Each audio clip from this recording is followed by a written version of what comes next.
Hello दोस्तों, नमस्कार सभी को। आप सभी का स्वागत है आपके अपने चैनल पीसी फार्मा में। हम लोग जो है मेडिसिनल केमिस्ट्री सेकेंड का क्वेश्चन और आंसर का सीरीज शुरू किए थे, जिसमें कि शॉर्ट क्वेश्चन और आंसर का हमने एक वीडियो लेक्चर अपलोड कर दिया है और ये सेकेंड वीडियो लेक्चर या फिर लास्ट वीडियो लेक्चर होने वाला है मेडिसिनल केमिस्ट्री सेकेंड का।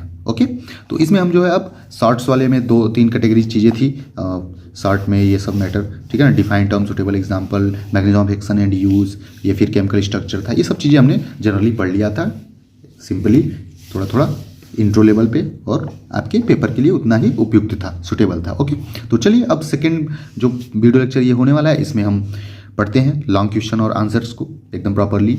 और थोड़ा सा प्रॉपरली का मीन है कि डीप ज़्यादा नहीं जाएंगे, क्योंकि बहुत ज़्यादा डीप पढ़ने का मतलब है कि आप भी बोर हो जाएंगे कि लास्ट मोमेंट पे इतना डीप पढ़ने का क्या मतलब है भाई, है ना। तो चलिए लाइक से सब्सक्राइब वगैरह कर दीजिए और कमेंट में ज़रूर बताइएगा कैसा था कैसा नहीं है वीडियो, क्या चीज़ें और इम्प्रूव करना, और किस सब्जेक्ट पे आपको अभी अगला वीडियो लेक्चर चाहिए। ओके, तो चलिए अपने क्लासमेट्स फ्रेंड्स को भी सजेस्ट कर दीजिएगा इस वीडियो लेक्चर को, और चलिए बने रहिए लास्ट तक। कॉपी पेन वगैरह लेके बैठ जाइए, ठीक है, और ठंडी से बच के रहिए भैया, क्योंकि पेपर भी आ गया है। और वैसे भी हेल्थ का ख्याल रखना तो हमारा फ़र्ज है, अगर हेल्थ नहीं है तो फिर क्या मतलब है सब चीज़ों का। ओके, चलिए तो देखते हैं पूरा मैटर क्या है कैसे है, और नोट्स के साथ प्रॉपर देखेंगे हम लोग। तो इसमें और हाँ, इन सब चीज़ों का PDF जो है अगर ज़रूरत है तो हम डिस्क्रिप्शन में लिंक ऐड कर देंगे, और प्रीवियस ईयर का भी पेपर, क्वेश्चन पेपर, ये सब लिंक एडेड है, आप देख लीजिएगा। ओके, और क्वेश्चन पेपर भी हम बीच बीच में फ़ोटो के तौर पे ऐड कर देंगे यहाँ पे स्क्रीन पे, आप देख लेंगे कि सब चीज़ें समझ आ जाएंगी कि हाँ भैया पेपर से ही और सिलेबस से ही संबंधित बातें हो रही हैं, इधर उधर की चीज़ें नहीं बहकाई जा रही है। तो चलिए देखते हैं, अब शुरू करते हैं। 2 मिनट हो गया इंट्रो। देखिए पहला क्वेश्चन है, discuss in detail about insulin and it's preparation, और दूसरा क्वेश्चन है उसी में, एक्सप्लेन नोमेनक्लेचर स्टेरियोकेमिस्ट्री ऑफ स्टेरॉइड। अब ये कहेंगे ये दोनों चीज़ें तो अलग से थी, ज़्यादा तो सिंथेसिस वगैरह ही पूछता है। हाँ अलग से है, तो इसीलिए तो इसको लिखना है, दोनों में से एक जरूर आएगा 7 नंबर में, 7 नंबर 10 नंबर में पूछ सकता है, समझ रहे हैं। तो क्योंकि ये दोनों अलग टॉपिक है, 5 जो यूनिट है उसमें ऐसा कुछ नहीं है, प्रिपरेशन के बारे में किसी में भी नहीं पूछा है, और ना ही नोमेनक्लेचर वगैरह के। तो ये दोनों में से जरूर एक क्वेश्चन आने कन्फर्म है, और पेपर में आता भी है क्वेश्चन पेपर, आप मैं ऐड कर दूंगा, आप देख लीजिएगा। ओके, तो ये चीज़ें हैं, ये देख लीजिए नोमेनक्लेचर वगैरह में इसमें जो था मैटर। तो सिलेबस आपको मैंने सजेस्ट किया था कि सिलेबस आप 2 बार 3 बार पढ़ डालिए, क्योंकि बहुत सी चीज़ें जो है सिलेबस से ही कंसेप्ट क्लियर हो जाती हैं। तो चलिए छोटा छोटा चीज़ें सिंपली हम डिस्कस करेंगे, आपको जनरल आइडिया भी मिल जाएगा कि कैसे भैया पास आउट कर लेंगे हम, क्या मैटर है। तो पहले का आंसर देखते हैं हम, इंसुलिन और इट्स प्रिपरेशन। ओके, देखिए यहाँ पे जनरली आप इंट्रो लेवल पे पहले प्रॉपर सब चीज़ें लिख डालिए एकदम बढ़िया से। इंट्रो के बारे में लिख दीजिए, इंसुलिन के बारे में, फिर अगर चाहते हैं तो ये इंसुलिन किससे सिक्रीट होता है, हार्मोन्स है, ट्रीटमेंट में यूज होता है, हार्मोन्स ऑफ पैनक्रियाज है, ये सब चीज़ें आप लिख सकते हैं। ओके, जनरल सी चीज़ें जो भी आपको याद रहती हैं वो सब लिख डाला करिए।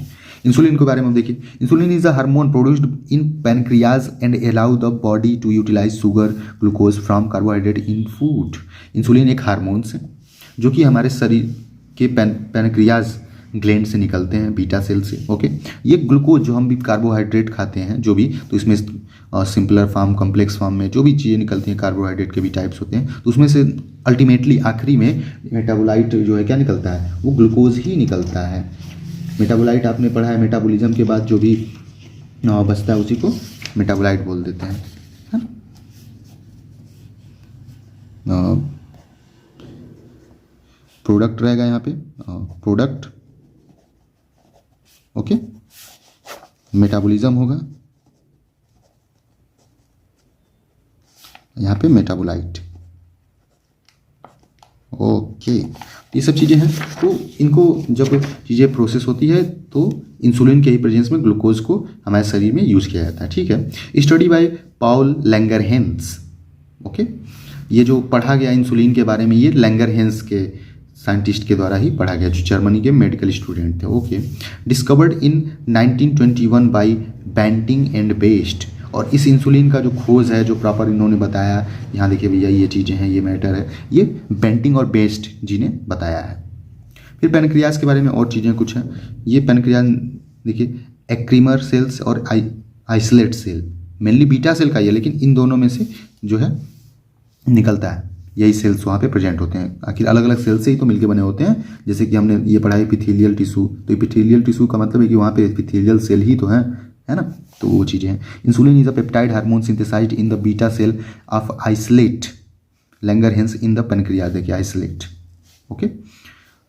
फिर इंसुलिन विद मॉलिक्यूलर वेट, जो इंसुलिन का मॉलिक्यूलर वेट होता है भैया बहुत ज़्यादा होता है इसकी, क्योंकि जितने ज़्यादा मॉलिक्यूल से जुड़ के बना रहेगा कोई भी चीज़, उसका मॉलिक्यूलर वेट उतना ही ज़्यादा होगा। तो यहाँ पे देखिए क्या है, 6000 मेडअप, लगभग 6000 डाल्टन से यहाँ पे मॉलिक्यूलर वेट पाया जाता है इसका। तो इसमें जो दो चीज़ें होती हैं ऑफ टू चेन्स, दो चेन पाए जाते हैं, जैसे कि ए और बी, या फिर अल्फा और बीटा इसे बोलते हैं, ओके।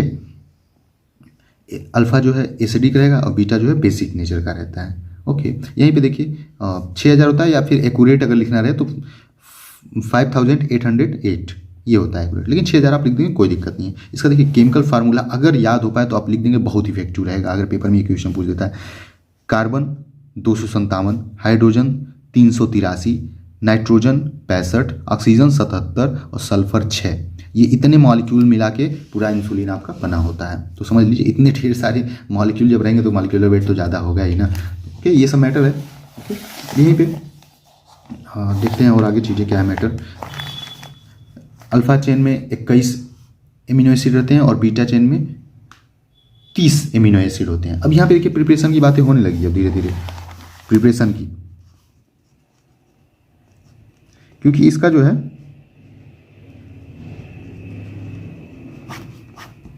प्रिपरेशन में मेन मैटर यही बताना है आपको कि किस किन चीज़ से मिलके बना है। तो यही चीज़ें, यही कंपाउंड जब किन्हीं चीज़ में पाया जाता है, और सोर्सेस ये जनरली तो क्या है नेचुरल सोर्सेस से ही पाया जाता है, इसको लेबोरेटरी में नहीं बनाया जाता है मेनली। ये एक्सट्रैक्ट निकाल के बनाया जाता है या प्राप्त कर दिया जाता है और उसी को इंजेक्ट किया जाता है जो भी पेशेंट डायबिटिक होते हैं। तो देखिए क्या मैटर है। तो बहुत इसमें केमिकल वगैरह का कोई रोल नहीं है, तो आप जनरल सी चीज़ें एकदम समझ लीजिए, प्रॉपर पेपर में आता है तो जरूर लिखिए 2-3 पेज में एकदम। Total 51 amino acid are present, देखिए 21 और 30 amino acid are present in insulin molecule, okay. Chain are based with 2 disulphide linkage. ये जो चेन्स होते हैं ना, दो मान लीजिए 21 चेन है, 21 मॉलिक्यूल का चेन बना हुआ है और 30 का चेन बना हुआ है, तो ये दोनों जो है डाइसल्फाइड से जुड़े होते हैं, ओके, विद शार्टर चेन। देखिए मैटर यहाँ पे क्या है भाई, ये तो हम लोग पेंसिल से समझ भी लेंगे। देखिए जैसे कि ये है, देखिए ये चैन ए है या फिर अल्फा इसी को बोल देते हैं।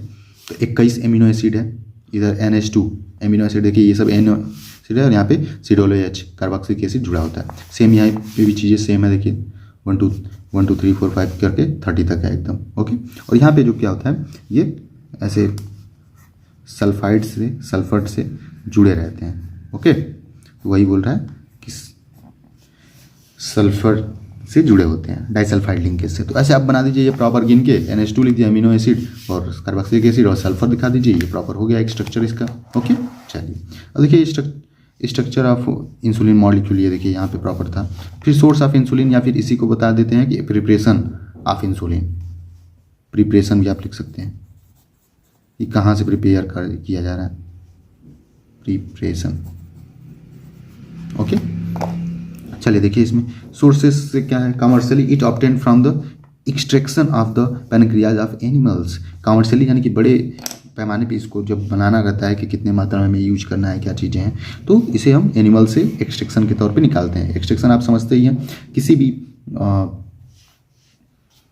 प्रोडक्ट का उसकी जो एक्टिव चीज़ें हैं जो हमें नीडेड है उसको निकाल लेना, वही एक्सट्रैक्शन कहलाता है, ओके। चलिए जैसे कि हम अदरक का एक्सट्रैक्ट निकाल लेते हैं उसको कूच के, चाहे जैसे भी है ना, उसका जो भी API है जो हमें एक्टिव चीज़ें उसमें की हैं, ओके। फिर यहीं पे देखिए कैटल, पिग्स या फिर फिश से, इनसे ये पैनक्रियाज से, इनके पैनक्रियाज से निकाला जाता है जो भी है जी। तो कमर्शियली ये मैटर है आपका पूरा, है ना। कैटल, पिग से एक्सट्रैक्ट कर सकते हैं, ओके।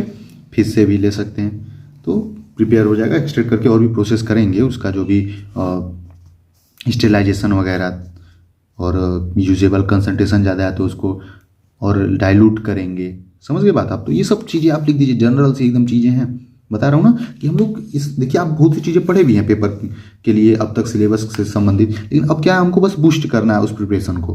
तो जनरल सी चीज़ें जो मैं बता रहा हूँ उसको ध्यान दीजिए और नोटबुक में अपने या फिर रफ कॉपी पे लिखते रहिए एकदम चीज़ें प्रॉपरली, थोड़ा थोड़ा points.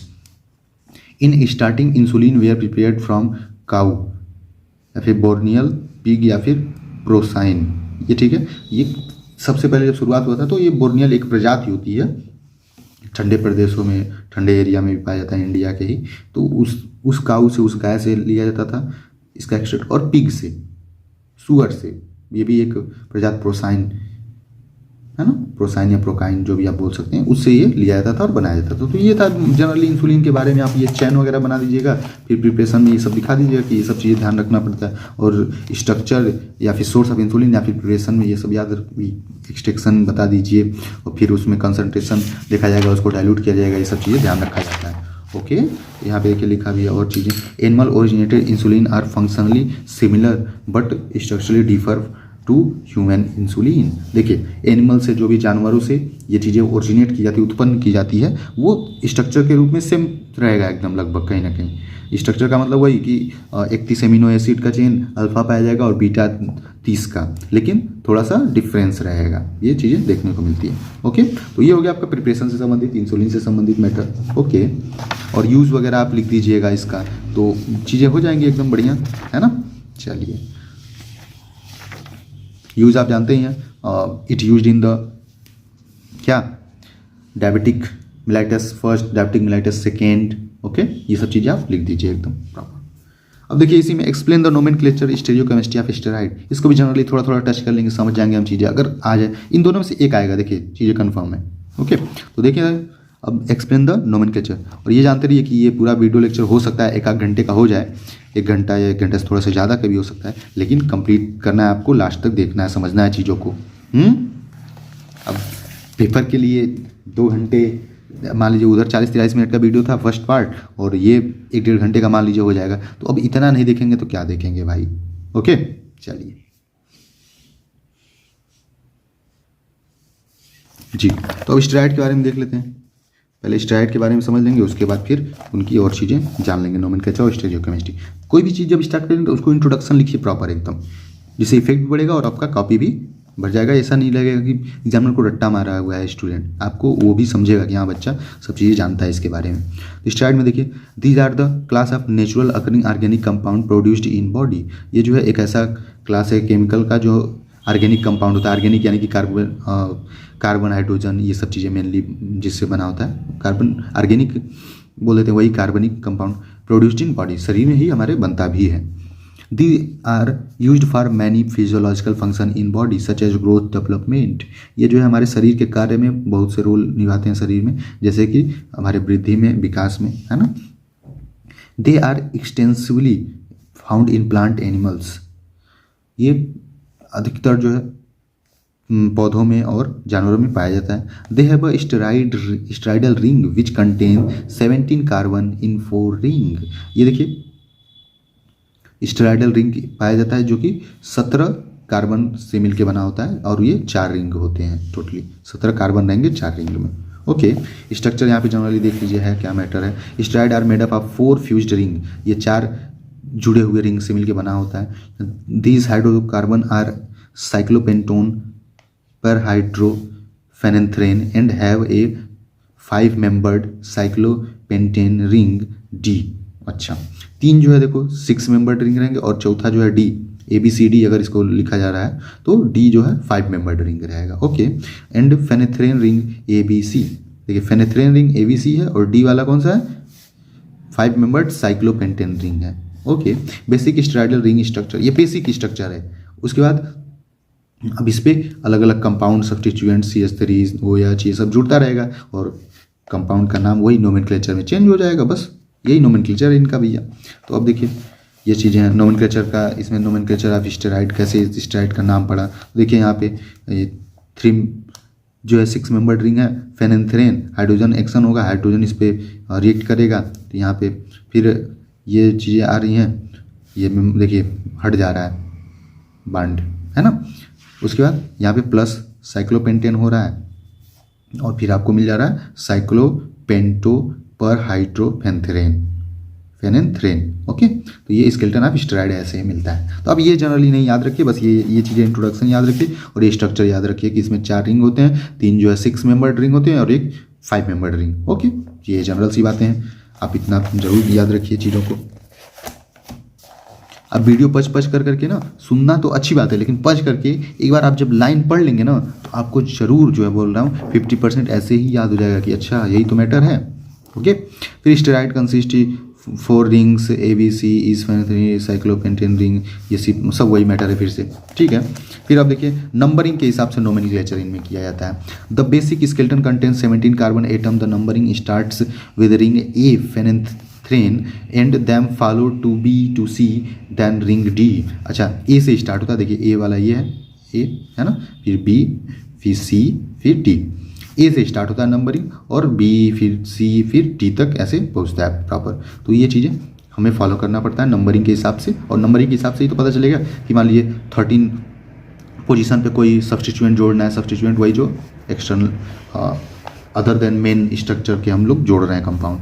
Okay, the systemic names of steroid are based upon the basic skeleton with number of carbon parent name. Okay, जो इसमें सिस्टमिक नेम है स्टेरॉइड के, वो बेसिक स्केलेटन को ध्यान में रखते हुए ही इसका नाम किया जाता है। आगे जो भी कंपाउंड बनेंगे इसके बाद तो वो इसको ध्यान में रखते, बेसिक जो चीज़ें हैं, जो बेसिक स्केलेटन है, इसको ध्यान में रखते हुए ही नाम रखा जाता है। वही पेरेंट नेम बोल रहा है ना। जैसे बहुत लोग आपने सुना होगा गांधी जी का इनाम उनके पिता के नाम पे भी था, मोहनदास करमचंद गांधी, है ना। ओके, तो दे आर फॉलोइंग टाइप्स। ये देखिए 2-3 टाइप हम जान लेंगे, बस मैटर हो जाएगा हमारा नोमेनक्लेचर के लिए पर्याप्त।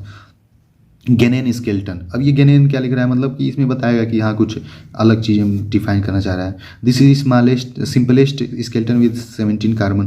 ठीक है, ये 17 कार्बन के साथ वही सेम चीज़ें हैं, इसको गेनेन स्केलेटन बोल दिया जाता है। फिर दूसरा पॉइंट लिख रहा है स्ट्रेन स्केलेटन। इसमें देखिए क्या चीज़ है मैटर,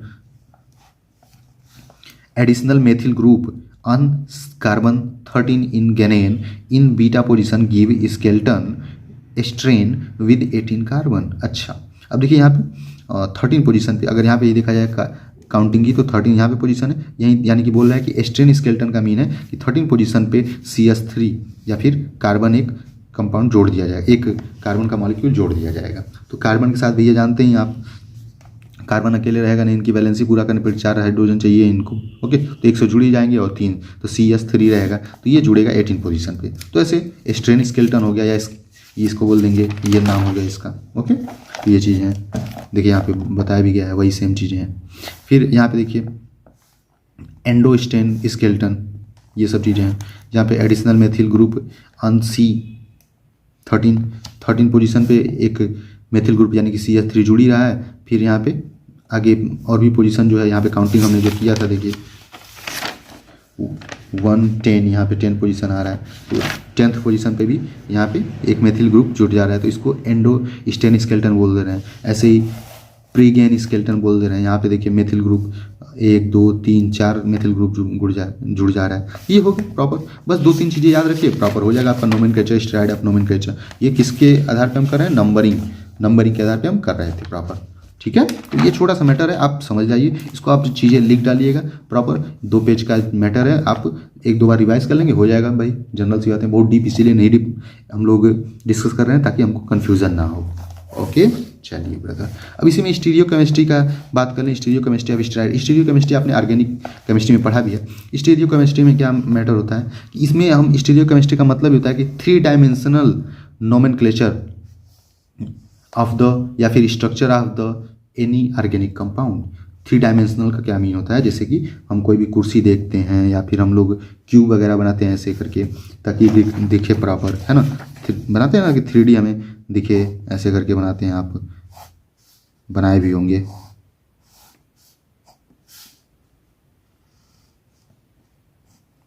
है ना, ये 3D ऐसे बनाते थे हम लोग।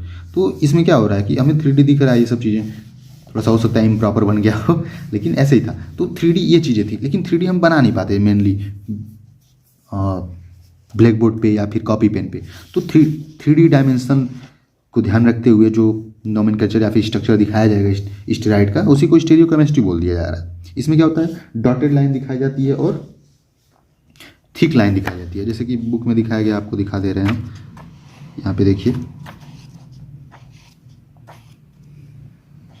स्टेरॉइड्स, नोमेनक्लेचर ऑफ स्टेरॉइड यहाँ पे देखिए है प्रॉपर, और यहाँ पे स्टीरियोकेमिस्ट्री हम दिखा देते हैं आपको। स्टीरियोकेमिस्ट्री देखिए थिक लाइन और डॉटेड लाइन, समझिए बात आप। सेम स्केलेटन तो बनाना है, ये से जो ABCD रिंग का है, 3 जो है 6 मेंबर रिंग और एक 5 मेंबर रिंग, और ऐसे काउंटिंग कर दीजिए। यहाँ पे A वाले से स्टार्ट होगा 1 2 3 4, फिर 5 6 7 8 9 10 11 12 13 14 15 16 17, ऐसे काउंटिंग कर दीजिए। उसके बाद यहाँ पे देखिए 1 2 स्ट्रक्चर याद रखिए, बस बना दीजिए, बात खत्म। स्टीरियोकेमिस्ट्री और नोमेनक्लेचर में नाम लिख दीजिए इसका, 5 अल्फा एंड्रोस्टेन, 5 बीटा एंड्रोस्टेन, ओके। बस ऐसे चीज़ें हम सिंपली, ये देखिए दो नाम आप याद कर लीजिए और 2 स्ट्रक्चर। इसमें देखिए स्ट्रक्चर सब सेम ही है, वही 4 ही रिंग है मेनली, 3 6 मेंबर और 5 मेंबर, ये भी सेम है, बस इसमें जो सब्सटीट्यूएंट लगे हुए हैं उन्हीं का थोड़ा सा अंतर है ना। थिक लाइन और डॉटेड लाइन आप पढ़े हुए हैं भाई ऑर्गेनिक केमिस्ट्री में, आपको अपनी शक्तियों को पहचानना है है ना। तो ये चीज़ें हैं, हो जाएगी आपसे, परेशान मत होइए बिल्कुल। चलिए तो ये सब चीज़ें हैं, जनरल सी बातें। स्टीरियोकेमिस्ट्री में लिखिएगा कि it is a 3 dimensional structural of, या फिर नोमेनक्लेचर ऑफ द स्टेरॉइड, है ना। ये चीज़ें हैं मैटर, और आप वो लिख लीजिएगा अल्फा एंडोस्टेन और बीटा एंडोस्टेन। चलिए ज़्यादा डीप नहीं पढ़ते हैं इन चीज़ों को, आप समझ गए होंगे। अब देखते हैं इसी में अगला जो क्वेश्चन हमारा होने वाला है, तो ये जनरली दो में से एक आएगा, आप कंफर्म रहिए। तीसरा जो है classify anti histaminic agent, explain SAR of anti histamines, discuss the synthesis and use of cimetidine. इसमें देखिए भैया आप 2-3 चीज़ें, आप 10 नंबर वाली बातें आ रही हैं। अब हिस्टामिन को डिफाइन भी एक्सप्लेन करना है, पहले तो डिफाइन करेंगे हम एंटी हिस्टामिनिक क्या होता है ना। उसके बाद सार इसका बताएंगे, स्ट्रक्चरल एक्टिविटी रिलेशनशिप, बहुत कठिन नहीं है लेकिन हाँ बहुत आसान भी नहीं है। Discuss in synthesis and use of cimetidine, synthesis और यूज बता देना है सिमेटिडीन का। अब देखिए यहीं पे मैंने सिलेबस कल भी बताया था और आज भी मैं बोला एक बार कि सिलेबस हमको पढ़ना बहुत जरूरी है, क्योंकि ना आप सिलेबस को याद रखिए और चीज़ें, बहुत सी चीज़ें आप इसी से लिख सकते हैं। H1 एंटागोनिस्ट और H2 एंटागोनिस्ट, आपको क्लासिफिकेशन में कुछ नहीं याद है, आप इसी हिसाब से क्लासिफिकेशन लिख दीजिए, ओके। अगर अब यहीं पे और क्लासिफिकेशन देखेंगे, लेकिन सिंपली जो है आप इस प्रकार से भी क्लासिफिकेशन लिख सकते हैं, मैंने आपको कल भी बताया था। जैसे कि ऐसे आप करिए, कॉलम डिवाइड करिए, यहाँ पे H1 एंटागोनिस्ट, ठीक है भाई। यहाँ पे अब आप लिख दीजिए पूरा एग्जाम्पल ड्रग्स के, है ना। पहला तो आपका वही है, सिंथेसिस करने वाला जो है डाइफेनहाइड्रामिन हाइड्रोक्लोराइड, ये सब चीज़ें हैं, है ना। फिर क्लेमिस्टीन फ्यूमरेट, सिंपल नाम जो आपको याद रहे 4-5 आप याद कर लीजिए, उसको लिख दीजिए, ओके। अब H2 में फिर सिमेटिडीन, फोमेटिडीन, रेनिटिडीन इस साइड लिख दीजिए। ये जनरली ये भी लिख देंगे आप, काम चल जाएगा, कोई दिक्कत नहीं है, कोई काटेगा नहीं, ये भी उसी के अंदर का है, ओके। क्लासिफिकेशन में यही किया रहता है, सब सेम चीज़ है, बट समथिंग डिफर रहता है, इसलिए उनको अलग अलग कैटेगराइज किया जाता है। एक ही क्लासिफिकेशन में किसी को वर्क के हिसाब से, किसी को और किसी को स्ट्रक्चर के हिसाब से उसको क्लासिफाई कर दिया जाता है, समझिए बात। तो हमने वर्क के हिसाब से कर दिया, जो H1 एंटागोनिस्ट पे काम कर रहा है वो ड्रग एक साइड में लिख देंगे, और जो H2 पे काम कर रहा है उसे एक साइड लिख देंगे, बात खत्म, समझ गए। तो ये एंटी हिस्टामिनिक का क्लासिफिकेशन हो गया, और डिफाइन आप कर ही देंगे। Antihistaminic are those agent which act against the histamine receptor, okay. यहाँ पे देखिए वही चीज़ें हैं भैया, अब सब चीज़ें क्लासिफिकेशन हो गया। देखिए classification in histamine, H1 blocker, antagonist, based on sedative, ये सब चीज़ें हैं मैटर, समझ गए बात। तो आप वैसे भी लिख दीजिए, काम बन जाएगा।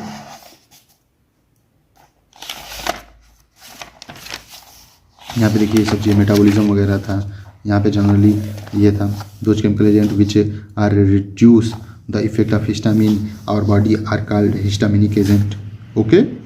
बस मैटर क्लियर। अब यहाँ पे मेनली हमको सार पे ध्यान देना है, सार पढ़ेंगे हम लोग और आगे की चीज़ें देख लेंगे।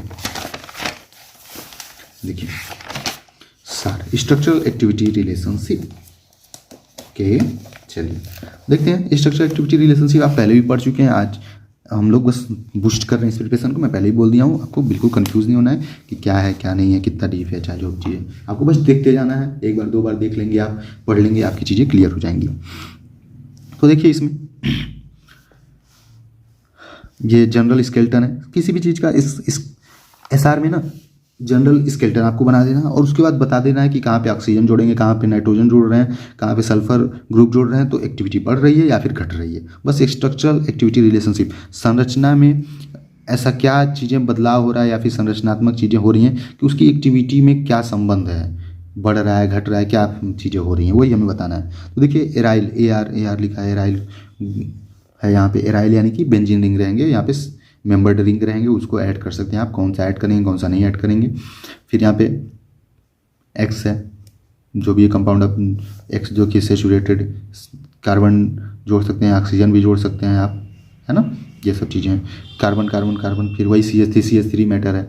फिर यहाँ पे CH2 रहेगा, है ना, क्योंकि एक कार्बन एक हाइड्रोजन यहाँ से हो गया, एक हाइड्रोजन यहाँ से हो गया, तो दो हाइड्रोजन जोड़ दें। फिर यहाँ पे नाइट्रोजन और यहाँ पे भी CH3 या फिर दूसरे कंपाउंड जोड़ सकते हैं। समझ गए बात। तो यही सब चीज़ें हैं। एक्स में देखिए x carbon propyl amino acid, ये सब चीज़ें जोड़ सकते हैं। मतलब स्केलेटन आप याद कर लीजिए, ये स्केलेटन है सिंपली। ओके, लिखिए आप एराइल ग्रुप यानी कि मेंबर्ड रिंग, अभी यहाँ पे हम नीचे पढ़ने वाले हैं। फिर एक्स के जगह पे आप ऑक्सीजन, ये सब चीज़ें जोड़ सकते हैं, कार्बन ऑक्सीजन। ठीक है भाई, चलिए देखते हैं नीचे। अब देखिए इथाइल कार्बन चेन, यहाँ पे क्या मैटर हो रहा है भाई। Ethyl chain is required for maximum activity decrease by extension और branching up to amino alkyl side chain. Okay, यहाँ पे दो जो है एल्काइल साइड चेन हम जोड़ देंगे तो यहाँ पे कुछ चीज़ें बढ़ जाएंगी। देखिए जैसे कि इसका नाम लिख दिया गया पैपरेजाइन, दो बेंजीन रिंग जुड़ गया। यहाँ पे आर की जगह पे आप देखिए यहाँ पे लिखा है क्लोरीन जोड़ सकते हैं, क्लोरीन वगैरह ये सब। यहाँ पे देखिए जो दो चेन आया था एक्स के जगह पे, यहाँ पे हमने कार्बन जोड़ दिया, कार्बन हाइड्रोजन, दो बार इधर से हो गया 3 और एक हाइड्रोजन यहाँ जोड़ दिया 4 हो गया। फिर नाइट्रोजन यहाँ पे आर यानी कि Cl आप जोड़ सकते हैं, क्लोरीन वगैरह। समझ गई बात। तो ऐसे आपको जनरली याद रखना है कि आपको क्लोरीन ऑक्सीजन ये सब जोड़ रहे हैं तो क्या मैटर, क्या चेंज हो रही हैं चीज़ें। 2-3 आप स्ट्रक्चर एक्टिविटी रिलेशनशिप में आप ऐसे लिख सकते हैं, बस मैटर आपका क्लियर हो जाएगा। अब यहाँ पे देखिए डॉक्सिलामाइन है, तो यहाँ पे diaryl substitute is essential for H1 receptor affinity. यहाँ पे ये जो डाई एराइल है यानी कि बेंजीन रिंग वाली पोर्शन जो है आवश्यक है हमें। क्यों? क्योंकि अगर ये नहीं रहेगा तो हमें रिसेप्टर पे एक्टिविटी देखने को ही नहीं मिलेगी। ओके, तो इसके लिए हमें एराइल ग्रुप चाहिए भैया। फिर कार्बन से CH3 यहाँ पे जोड़ दे रहे हैं, फिर ऑक्सीजन है, फिर CH2 nitrogen CH3 into HCl आपको कल भी बताया था मैं, HCl की नीड बस हमें होती है एडिशनल, ताकि स्टेबल रहे हमारे कंपाउंड, और कुछ इसका रोल नहीं होता ज़्यादा। फिर एन टर्मिनल यानी कि नाइट्रोजन पे क्या जोड़ दें भैया, maximum activity is seen when the terminal atom is tertiary nitrogen atom may be part of the heterocyclic ring high potency. अच्छा, यहाँ पे ज़्यादा एक्टिविटी हमें देखने को मिलता है जब नाइट्रोजन पे हम अलग चीज़ें करते हैं। यहाँ पे देखिए मतलब मेथिल ग्रुप जोड़ देते हैं, हेट्रोसाइक्लिक रिंग ये सब चीज़ें जोड़ देते हैं, तो ज़्यादा हमको एक्टिविटी देखने को मिलता है। तो बस यही तो है सार का मतलब। ओके, अब यहाँ पे हमको देखना है क्या, अगली चीज़ हमें देखनी है क्या भैया था क्वेश्चन में। सार हो गया। सार में आप जनरल स्केलेटन याद रखेंगे, क्या क्या था, ऐसे था, एराइल था, है ना, यहाँ पे क्या था, एक्स था भैया, यहाँ पे C था, यहाँ पे C था, यहाँ पे N था और यहाँ पे भी ऐसे था। यही इसका जनरल स्केलेटन था पूरा। ओके, चलिए सारा एंटी हिस्टामिनिक मीन्स। अब देखिए एंटी हिस्टामिन्स लिख देता है ना सिर्फ, तो आप H1 का बता दीजिए चाहे H2 का, बात कोई दिक्कत नहीं है, चलेगा, सब चलेगा। अब यहीं पे देखिए discuss synthesis and use of cimetidine. अब सिमेटिडीन का हमें सिंथेसिस बता देना है, यहीं पे दूसरे वाले को भी रिलेट कर लेते हैं। एक्सप्लेन द सार ऑफ H1 या फिर H2 एंटागोनिस्ट। तो H1 के लिए तो हमने पढ़ लिया, H2 का भी यहीं पे थोड़ा सा देख लेंगे। और गिव सिंथेसिस ऑफ डाइफेनहाइड्रामीन HCl और सिमेटिडीन, या दोनों में से एक आपको कन्फर्म रहना है और इसका यूज बता देना है, मोड ऑफ एक्शन बता देना है। समझ गए बात। तो देख लेते हैं भाई क्या मैटर है। तो यहीं पे डाइफेनहाइड्रामीन का हम पहले सिंथेसिस देख लेते हैं, फिर सिमेटिडीन का, तो यही सब चीज़ें मैटर हो जाती है। तो इसमें दोनों का सेम चीज़ें हैं, आप कहीं ना कहीं जनरली चीज़ें समझ ले रहे हैं, तो बस वो मैचअप हो जा रहा है, क्लियर हो जाएगा कंसेप्ट। ओके, चलिए यहीं से हम डाइफेनहाइड हाइड्रामीन हाइड्रोक्लोराइड के बारे में देख लेते हैं। देखिए एराइल ग्रुप की जगह पे यही बेंजीन रिंग लगा है, कार्बन है, यहाँ पे ये ऑक्सीजन है CH2 फिर नाइट्रोजन के साथ यहाँ पे CH3 और इंटू HCl, यही पूरा आपका हो जा रहा है डाइफेन हाइड्रामीन का स्ट्रक्चर। ओके ब्रदर, चलिए अब यहाँ पे मैकेनिज्म ऑफ एक्शन समझ लेते हैं इनका क्या है भाई। It is the first generation of antihistamines, these are CNS और PNS। H1 antagonist is also anti muscarinic activity seen. Okay, ये देखिए मस्कर्निक और निकोटिनिक दो रिसेप्टर थे हमारे PNS में पाए जाते थे। तो इसमें ये इसी को एंटी मस्कर्निक यानी कि मस्कर्निक जो रिसेप्टर थे उन पे ही बाइंड कर देते हैं और हमारे एलर्जिक जो भी रिएक्शंस वगैरह हैं उनको कम कर देते हैं। ब्रेन को सेंसेशन ही नहीं होगा, कुछ भी हमें पता ही नहीं चलेगा कि कुछ हो रहा है या नहीं हो रहा है। Centre H1 antagonist so sedation and have anti muscarinic activity. ठीक है, H1 एंटागोनिस्ट जो भी है जैसे डाइफेनहाइड्रामीन हाइड्रोक्लोराइड है, ये सब जो है थोड़ा सा सेडेटिव इफेक्ट भी दिखाते हैं, यानी कि नींद जैसी आएगी, और एंटी मस्कर्निक की एक्टिविटी भी दिखाते हैं। ठीक है, सिंथेसिस अब देख लेते हैं, नेक्स्ट पेज पे है भाई, जरूर याद कर लीजिएगा, 1 2 बार लिखेंगे याद हो जाएंगी चीज़ें ये, क्योंकि आता है पेपर में। ओके, एराइल कंपाउंड है, देखिए बेंजीन रिंग है, CH2 से जुड़ा हुआ है ना, इसका डाइफेनिल मेथिन नाम है, डाइफेनिल मेथिन।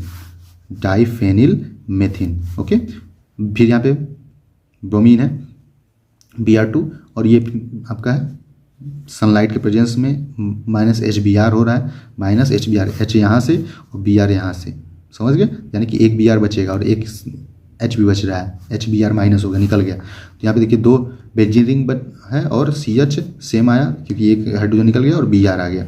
ठीक है, तो ये इंटरमीडिएट है। अब यहाँ पे देखिए इसके प्रेजेंस में यहाँ पे चीज़ें हो रही हैं, HOCH2CH2N, यहाँ पे भी -HBr हो जाएगा। ओके, यानी कि -HBr करके यहाँ पे फिर जो एक HBr बचा भी था उसको भी हम निकाल देंगे। यहाँ पे देखिए एक्चुअल में आ जाता है 2 benzene ring CH bond O CH2N CH3 into HCl को ऐड कर देना है इसमें। ओके, तो ये चीज़ें आपका है क्या, डाइफेन हाइड्रामीन हाइड्रोक्लोराइड, सिंपल है, 3 स्टेप है। ठीक है ना, डाइफेनिल मेथेन है, फिर इंटरमीडिएट आ रहा है, फिर यहाँ पे HOCH2CH2 और N के प्रेजेंस में कर रहे हैं, 140 डिग्री है और -HBr यहाँ पे भी हो रहा है, और ये स्ट्रक्चर आपको देखने को मिल रहा है। तो आप इसको 1 2 बार लिखेंगे, आप प्रॉपर चीज़ें कर पाएंगे। यूज यहाँ पे समझ लीजिए थोड़ा सा ये, it is use in the conjunctivitis, rhinitis, urticaria, conjunctivitis, ये जो है आपके आँखों में जब सूजन वगैरह हो जाता है, ये सब चीज़ें हैं, ये भी सूजन की बात हो रही है ना। तो इसके लिए it is used in the allergy condition में यूज होता है। It is used as a insomnia, common sleep disorder, जब नींद जो है थोड़ा सा डिस्टर्ब है तो भी हम ले सकते हैं, क्योंकि ये सेडेटिव इफेक्ट देता है ना, इसलिए बोल रहा है। फिर it is used as anti emetics, यानी कि ये उल्टी जिसको बार बार मिचली जैसा भी हो रहा है, उल्टी जैसे आना हो रहा है, तो उसको भी दिया जा सकता है। मोशन सिकनेस, यानी कि जब हम गाड़ी वाड़ी से चलते हैं, मोशन मतलब मूवमेंट, एक जगह से दूसरे जगह जाना, तो उस समय जो सिकनेस होता है, यानी कि जो भी क्या बोलते हैं, बुखार चढ़ जाना, चाहे फिर मिचली होना, डायरिया होना, इन सब चीज़ों कंडीशन में भी दिया जा सकता है। पार्किंसनिज्म, ये CNS से संबंधित चीज़ों में भी दिया जा सकता है। तो ये यूजेस थे इसके भैया। यहाँ पे देखिए राइनाइटिस के बारे में लिखा है, when reaction occurs the cause nasal congestion, runny nose, sneezing, itching, वही नाकों में जो सूजन वगैरह हो जाता है, या फिर पानी एकदम पानी जैसे म्यूकस निकलना, ये सब चीज़ें होती हैं। Urticaria spot on the skin red, जब स्किन पे चकत्ते चकत्ते होने लगते हैं, तो उस कंडीशन में भी डाइफेन हाइड्रामीन का हम सेवन कर सकते हैं। तो ओके, ये क्लियर हुआ। चलिए, तो आपने ये चीज़ें पढ़ लिया। अब हमको यहाँ पे देखिए सिमेट्रिडिन यहाँ पे भी था, तो यहाँ पे भी था, तो उसको पढ़ लेंगे भैया। ठीक है ना, सिंथेसिस और यूज उसका और मोड ऑफ एक्शन उसका भी जान लेंगे, तो ये चीज़ें पूरा कंसेप्ट क्लियर हो जाएगा। देखिए भैया क्या है आगे मैटर। चलिए, अब हम लोग यहाँ पे देखेंगे ये सब चीज़ें मैटर। ये कौन से एंटीहिस्टामिनिक एजेंट हैं, H2।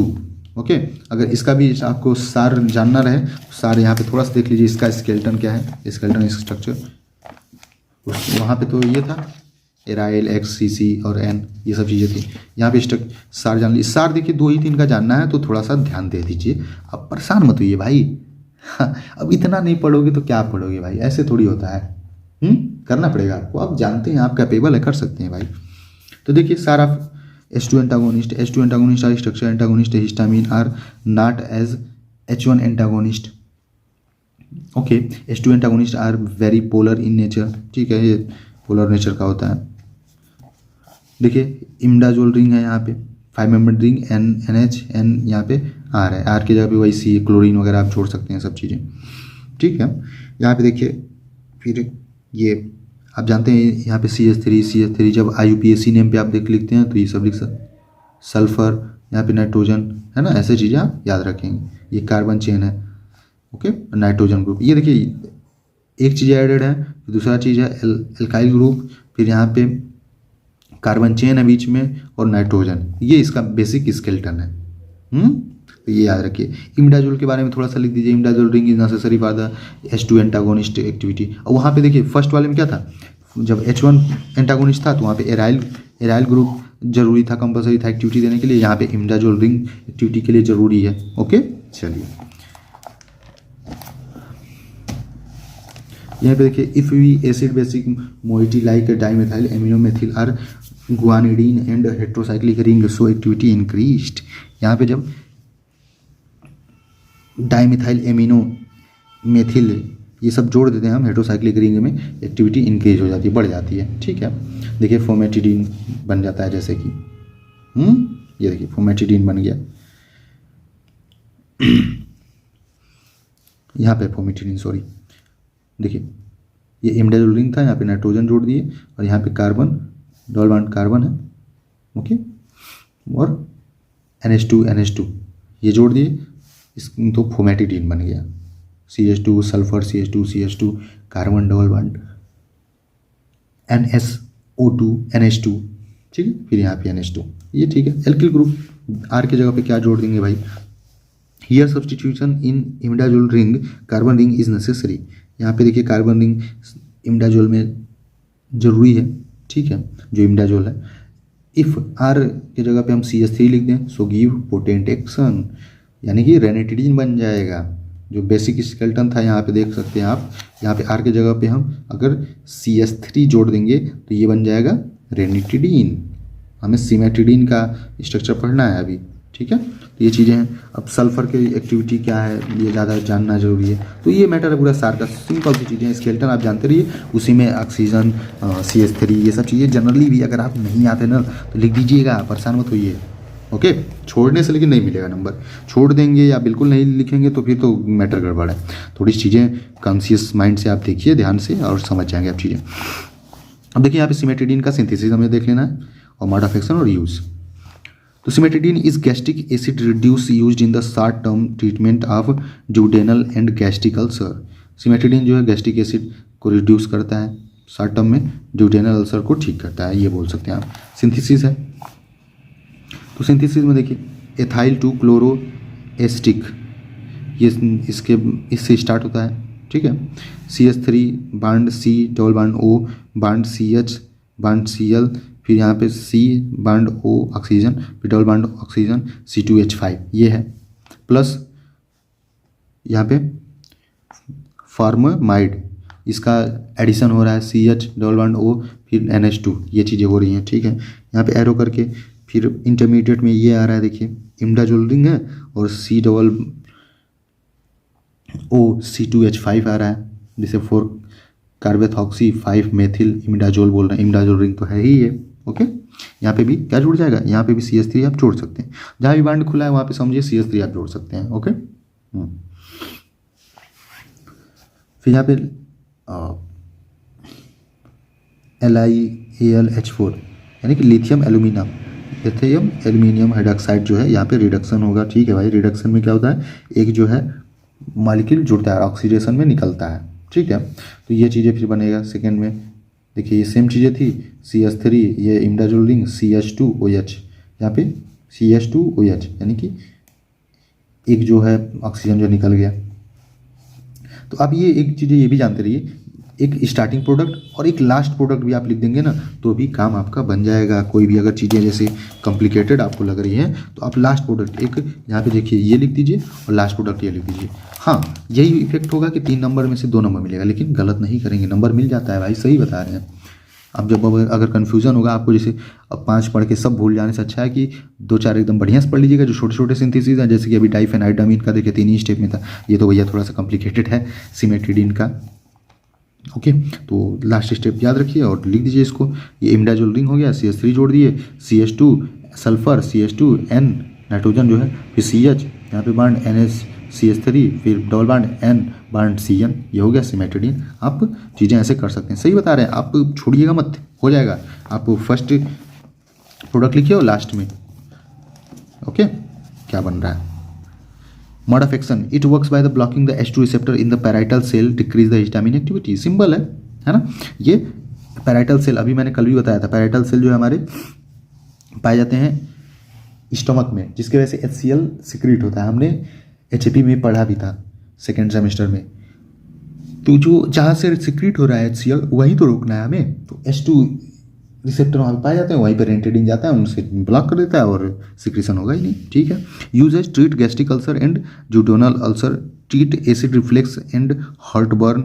ये देखिए गैस्ट्रिक अल्सर को भी ठीक करता है। गैस्ट्रिक अल्सर पेट में जो अल्सर होता है एसिड की वजह से, वहाँ की जो लेयर होती है वो डैमेज होने लगती है, तो उस पर ये ठीक करने का काम करता है। ड्यूडेनल अल्सर, ठीक है, छोटी आंत का पार्ट है ना। रिफ्लेक्स, हार्ट बर्न, एसिड जो है जब ज़्यादा बढ़ जाता है ना, तो ऐसे आप स्ट्रक्चर जब देखे हैं GIT का, तो ऐसे ओरल आता है पोर्शन।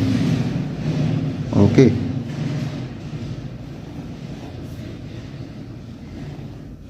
तो यहाँ पे जब एसिड ज़्यादा होता है ना, तो कभी कभी अपर पोर्शन में भी जाने लगता है, वही चेस्ट में जलन होता है, तो हार्ट बर्न उसी को बोल देते हैं। ठीक है। ये रिफ्लेक्स मतलब उल्टा होना, हार्ट बर्न, ये सब इन सब में भी ट्रीटमेंट के लिए यूज होता है। ओके, अगला क्वेश्चन देखते हैं क्या है भाई मैटर। वीडियो लंबा हो रहा है लेकिन पढ़ना पड़ेगा भाई, बिल्कुल घबराना नहीं है, करना पड़ेगा। ओके जी, चलिए अगला क्वेश्चन देख लेते हैं और इसका आंसर देख लेते हैं। Discuss SAR and mechanism of action of alkylating agent, explain synthesis of mechlorethamine. Okay, फिर classify the anti cancerous agent, explain the synthesis of methotrexate and mode of action use also. तो देखिए ये दोनों में से ऐसे और करके इसलिए लिखा जा रहा है कि ऐसे एक तरीके से क्वेश्चन पूछ सकता है, तो आपको कंफ्यूज नहीं होना है और डिक्टो पढ़ना है क्या मैटर है और उसको लिखना है। जैसे कि इसमें सार पूछ रहा है एल्कलाइटिंग एजेंट का, और मेक्लोरेथामीन के बारे में आपको सिंथेसिस लिखना है उसका, और मोड ऑफ एक्शन याद है तो वो भी ऐड कर दीजिए, यूजेज याद है तो वो भी ऐड कर दीजिए, इफेक्टिव हो जाएगा और आंसर, कोई दिक्कत नहीं है।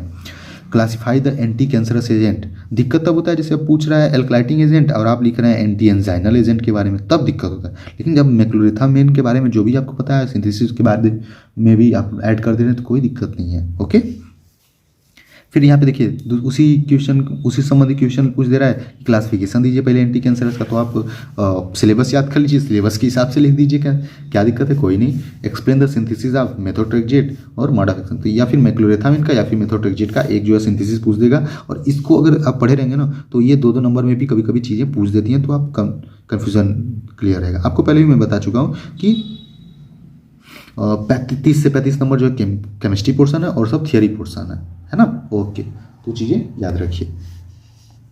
देखते हैं भाई सार के बारे में क्या है।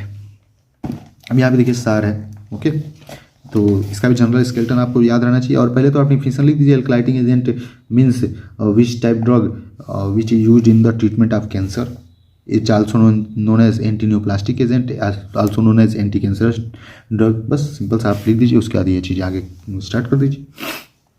सार स्ट्रक्चरल एक्टिविटी रिलेशनशिप, आप जब भी अगर पेपर में लिखिए ना तो आप छोटे फॉर्म में लिखने से अच्छा आप इसको पूरा फुल फॉर्म लिखिए। स्ट्रक्चरल एक्टिविटी रिलेशनशिप लाइन भरा भरा सा दिखेगा हेडलाइन, और आपका अच्छा इफेक्ट आता है। ठीक है ना। अगर कम मैटर आपके पास है, नहीं याद है, तो आप कोई भी हेडलाइन लिखिए, उसको पूरा लिखिए फुल फॉर्म में, तो कम से कम कॉपी भरेगी, अपीयरेंस अच्छा आएगा। समझिए बात है। ओके, यहाँ पे देखिए जनरल स्केलेटन क्या है इनका। यहाँ पे देखिए क्लोरीन रहेगा, तो ये फर्स्ट मॉलिक्यूल से स्टार्ट करते हैं, तो CH2 है, CH2 ठीक है। फिर यहाँ पे दूसरा CH2 ये भी है भाई। फिर तीसरा देखिए क्लोरीन जुड़ा हुआ है, फिर पांचवा नाइट्रोजन और चौथा CH3। तो ये जनरल स्केलेटन है। बस अब स्ट्रक्चरल एक्टिविटी रिलेशनशिप में हमको यही बता देना है कि भैया कहाँ पे क्या जोड़ेंगे हटाएंगे तो इफेक्ट आ रहा है या फिर घट रहा है, तो ये बता देते हैं। यहाँ पे देखिए पॉइंट वाइज लिखा है केमिकली नॉलेज की स्ट्रक्चर लिखा है। इथाइलिन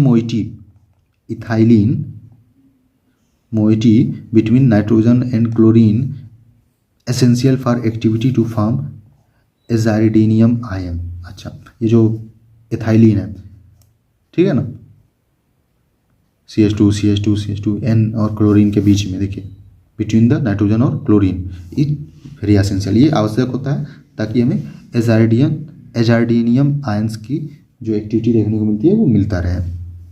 इंक्रीज और decrease in the ethylene moieties decrease the activity. अगर हम CH2 की जगह पर दूसरी कंपाउंड या सब्सटीट्यूएंट यहाँ पे ऐड करने लगेंगे तो एक्टिविटी कम हो जाएगी हमारे एल्कलाइटिंग एजेंट की, यानी कि कैंसरस ड्रग काम नहीं करेगी। फिर हैलोजन, जो क्लोरीन आता है, क्लोरीन, फ्लोरीन, ब्रोमीन, ये सब halogen. Then chlorine decrease the activity. अच्छा, क्लोरीन भी हटा देंगे अगर, तो इसके जगह पे हैलोजन की जगह पे दूसरा सब्स्टिट्यूएंट जैसे कार्बोक्सिलिक एसिड वगैरह अगर जोड़ने लगे तो भी एक्टिविटी घट जाएगी। Methyl group can be replaced by electron with drawing group. अच्छा, विथ ड्राइंग ग्रुप, ठीक है। अगर मेथिल ग्रुप जो भी है CH3, ये इसको अगर आप हटाते हैं किसी विथ ड्राइंग ग्रुप के साथ तो भी एक्टिविटी जो है जस की तस रहेगी, कोई दिक्कत नहीं है। जैसे क्लोरम ब्यूसिल बन जाएगा एग्जाम्पल के तौर पे। Amine group is necessary for activity, otherwise activity diminished. Amine यानी यही नाइट्रोजन ग्रुप आवश्यक है, नहीं तो एक्टिविटी कम हो जाएगी। ओके, तो ये सार था इनका, याद रखिए आप जनरल सी, बस इसमें ये सब चीज़ें लिखना है आपको। स्केलेटन याद रखिए और सब के बारे में यही लिख दीजिए कि इट्स कंपाउंड या its group are very necessary, then other than its activity are decreased. बस सिंपल है भैया, स्केलेटन याद कर लीजिए और सब बाकायदे पॉइंट वाइज लिख डालिए। उसका सार के बारे में सिंथेसिस क्या है, देखिए मिथाइल एमीन। अब मेक्लोरेथामिन का यहाँ पे सिंथेसिस हमको पूछा था ना, तो वो समझ लेते हैं सिंथेसिस। देखिए मैकेनिज्म ऑफ एक्शन भी पूछा है, मैकेनिज्म ऑफ एक्शन यही समझ लेंगे अभी मेक्लोरेथामिन का। देखिए भैया सिंथेसिस में क्या है, methyl amine CH3NH2 plus ethylene oxide, ethylene CH2 दो मेथेट होता है ना, तो वही बोल रहा है, ठीक है भाई। तो यहाँ पे दो हैं, इथाइलिन ऑक्साइड, ऑक्सीजन ऊपर जुड़ा हुआ है। फिर एरो करके इंटरमीडिएट में देखिए ये methyl amine di ethanol, methyl amine CH3 amine N, ठीक है, डाई इथेनॉल, अल्कोहल की बात हो रही है, CH2OH CH2OH। ओके, फिर यहाँ पे बन रहा है थायोनिल क्लोराइड के प्रेजेंस में SOCl2 के प्रेजेंस में मेक्लोरेथामिन। ये इनका स्ट्रक्चर देख लीजिए भैया। वहीं पे जो स्केलेटन था उसी का यहाँ पे अपोजिट बना दिया गया है। ये स्केलेटन जो हमने अभी देखा है, यहाँ पे नाइट्रोजन इस साइड कर दिया गया है, तो ठीक है, कोई दिक्कत नहीं, चाहे इधर लिखी चाहे इधर, बात वही रहेगी। तो नाइट्रोजन CH3 यहाँ पे मेथिल ग्रुप जुड़ गया है, CH2 और यहाँ पे क्लोरीन, ये मेक्लोरेथामिन है। सिंपल सा है, 3 स्टेप में है ना। मेथिल एमीन, इथाइलिन ऑक्साइड है, फिर ये मेथिल एमीन डाई इथेनॉल है और थायोनिल क्लोराइड, और ये फिर मेक्लोरेथामिन है। अब ये अगर जो सब्स्टिट्यूएंट हैं जो इंटरमीडिएट हटा रहे हैं, थोड़ा सा भूल भी जाएंगे कोई दिक्कत नहीं, मेन प्रोडक्ट बना दीजिएगा लास्ट में, ठीक है। स्टार्टिंग जो चीज़ें हम ले रहे हैं उसके बाद main product. Okay, mode of action देख लीजिए इसका। Mechlorethamine alkylating agent are very reactive first of all. ये बहुत ही रिएक्टिव होता है, बहुत मतलब अच्छे से काम करेगा। Mechlorethamine form aziridinium ion which alkylating the component of DNA। अच्छा, ये DNA पे डायरेक्ट अटैक करेंगे और हमको पता है कि कैंसरस एजेंट में क्या करना है। सिंपली हमने कल पढ़ा भी था मोड ऑफ एक्शन इसका, कि हमें जनरली DNA RNA इनको डैमेज कर देंगे अगर, चाहे इनकी एक्टिविटी को रोक देंगे तो जो अनवांटेड सेल या एबनॉर्मल सेल का ग्रोथ हो रहा है वो रुक जाएगा। ओके, कैंसर में यही तो करना रहता है भैया। तो यहाँ पे देखिए लिखा भी है आगे, और after the mechlorethamine alkylating DNA at 7th position guanine, after that guanine make abnormal base pair with thymine। ठीक है, एबनॉर्मलिटी आ जाती है उसके बेस पेयर में, तो एबनॉर्मलिटी आ जाएगी तो भाई जाहिर सी बात है ग्रोथ होगा नहीं। And it also cause opening of imidazole ring in the guanine, so DNA synthesis stopped, breaking in nucleic acid occurs at last, cell division stopped, cancer controlled। मतलब सिंपली आप लिखिए कि mechlorethamine are used, then the DNA synthesis are stopped, फिर अगले step में at last the division of stopped, cell division of stopped, and फिर last में cancer controlled. बात खत्म। यूजेज आप वही चीज़ें हैं। It is use to treat हंगस्कन डिजीज या फिर कैंसर लिम्फेटिक सिस्टम, ठीक है। Topically use to treat T cell lymphoma, blood cancer, this is called mycosis, है ना, fungoides. Also treat prostate cancer, metastatic cancer, ये सब चीज़ें। ठीक है भाई, तो बात क्लियर है। ओके, चलिए अब देख लेते हैं अगला टॉपिक। उसी में क्या था हमारा, उसी में और चीज़ें पूछ दिया था कि classify anti cancerous agent, explain the synthesis of methotrexate and mode of action use also. थोड़ा सा मेथोट्रेक्सेट का भैया लेंदी है सिंथेसिस, लेकिन कोई बात नहीं, देख लेते हैं एक बार, आप 2-3 बार ट्राई कर लीजिएगा जरूर। देखिए, एल्कलाइटिंग एजेंट, नियोप्लास्टिक एजेंट भी इसे बोलते हैं, एंटी कैंसरस एजेंट भी बोलते हैं। ओके, ठीक है भाई। इसमें देखिए, इसका क्लासिफिकेशन जब लिखना है तो आप बस यही कैटेगरी मेनली याद कर लीजिए। एल्कलाइटिंग एजेंट के अंदर मेक्लोरेथामिन आता है, साइक्लोफॉस्फामाइड आता है ना, फिर एंटी मेटाबोलाइट में मेर्काटोप्यूरिन आता है, थायोग्वानिन आता है। ठीक है भाई, उसके बाद एंटीबायोटिक्स में है डेक्टिनोमाइसिन आता है, प्लांट प्रोडक्ट्स में विनब्लास्टिन और विनक्रिस्टिन सल्फेट आता है। ओके, मिसलेनियस में सिस्प्लाटिन और मीटोटेन आता है। आप इसी को बस याद के लिए क्लासिफिकेशन आपका काम बन जाएगा। अब मेथोट्रेक्सेट के बारे में अगर देखना है सिंथेसिस इसका, तो देख लीजिए भाई, थोड़ा सा लेंदी है लेकिन क्या कर सकते हैं, देख लीजिए, परेशान मत होइए।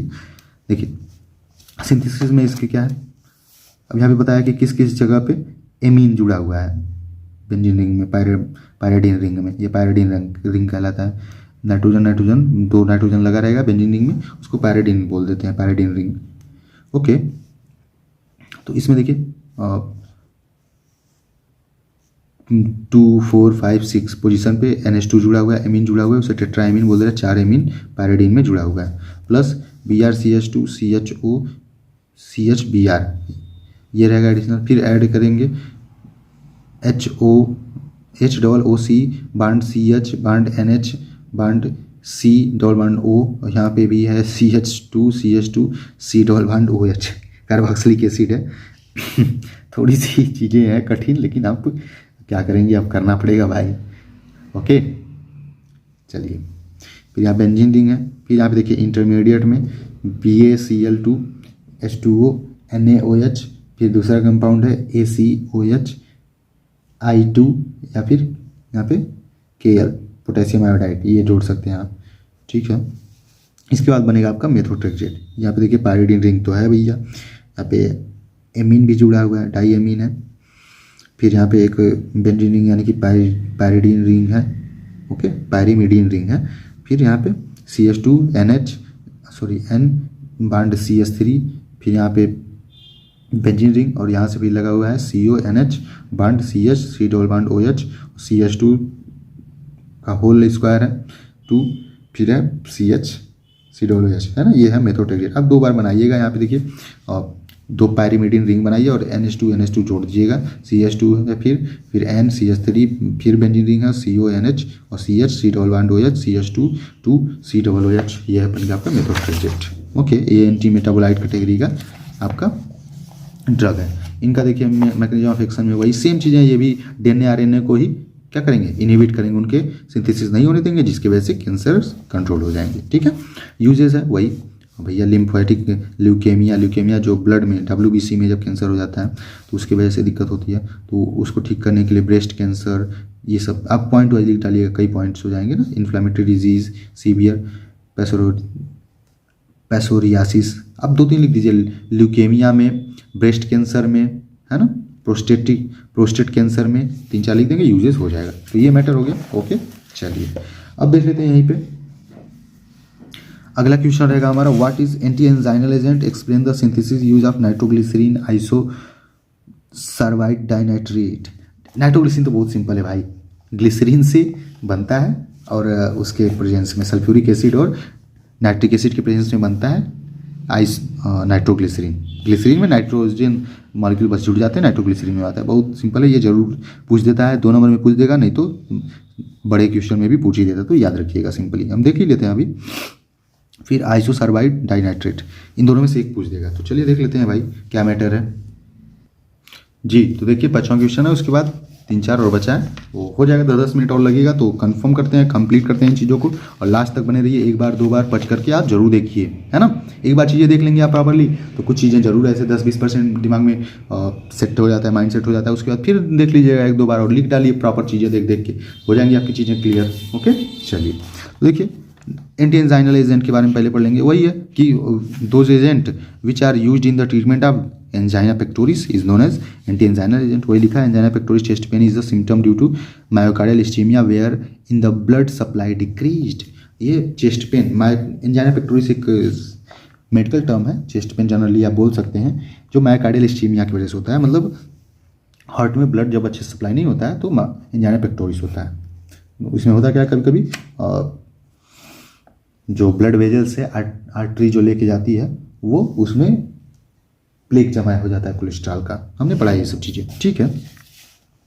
तो एंटी एंजाइनल ये हो गया इसका मीन। अब explain the synthesis and use of nitroglycerin और आइसोसार्बाइड नाइट्रेट। ये दोनों बहुत सिंपल है भैया, इसको जरूर पढ़ लीजिएगा, एकदम सिंपल सा। हम देख लेते हैं क्या है मैटर। चलिए,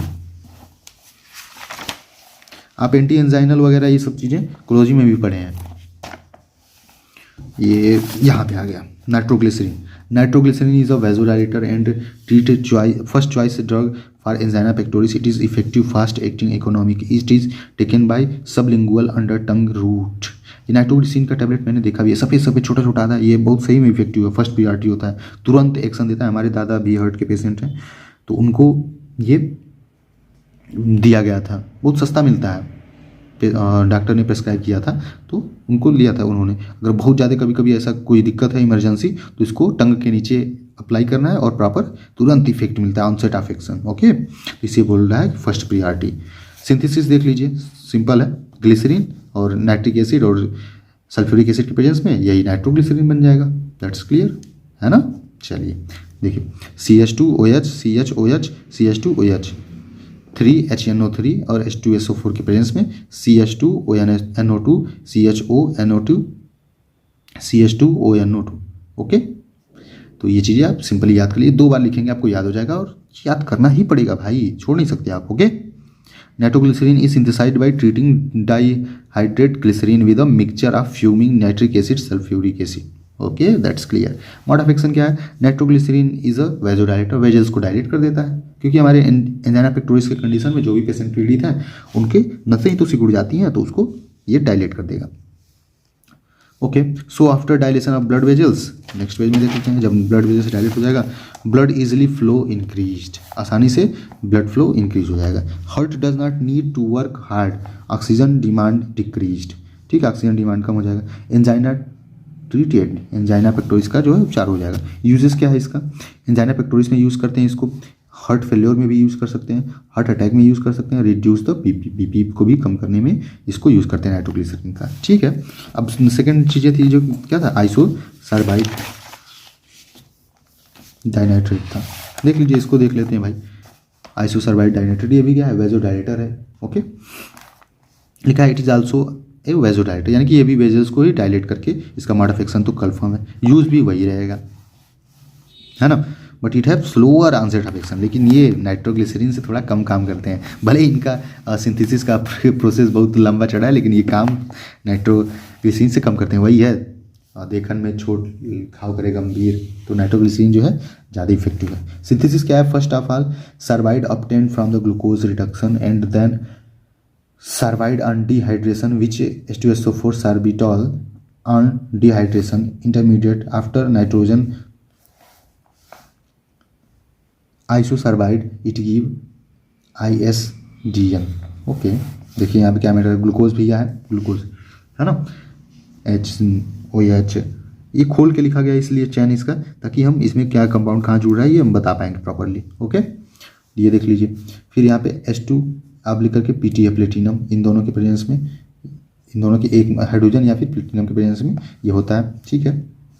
यहाँ पे देखिए सब चीज़ें सेम है, CH2OH HOH सेम है, सब सेम है, सब सेम है ना, सार्बिटॉल बन गया।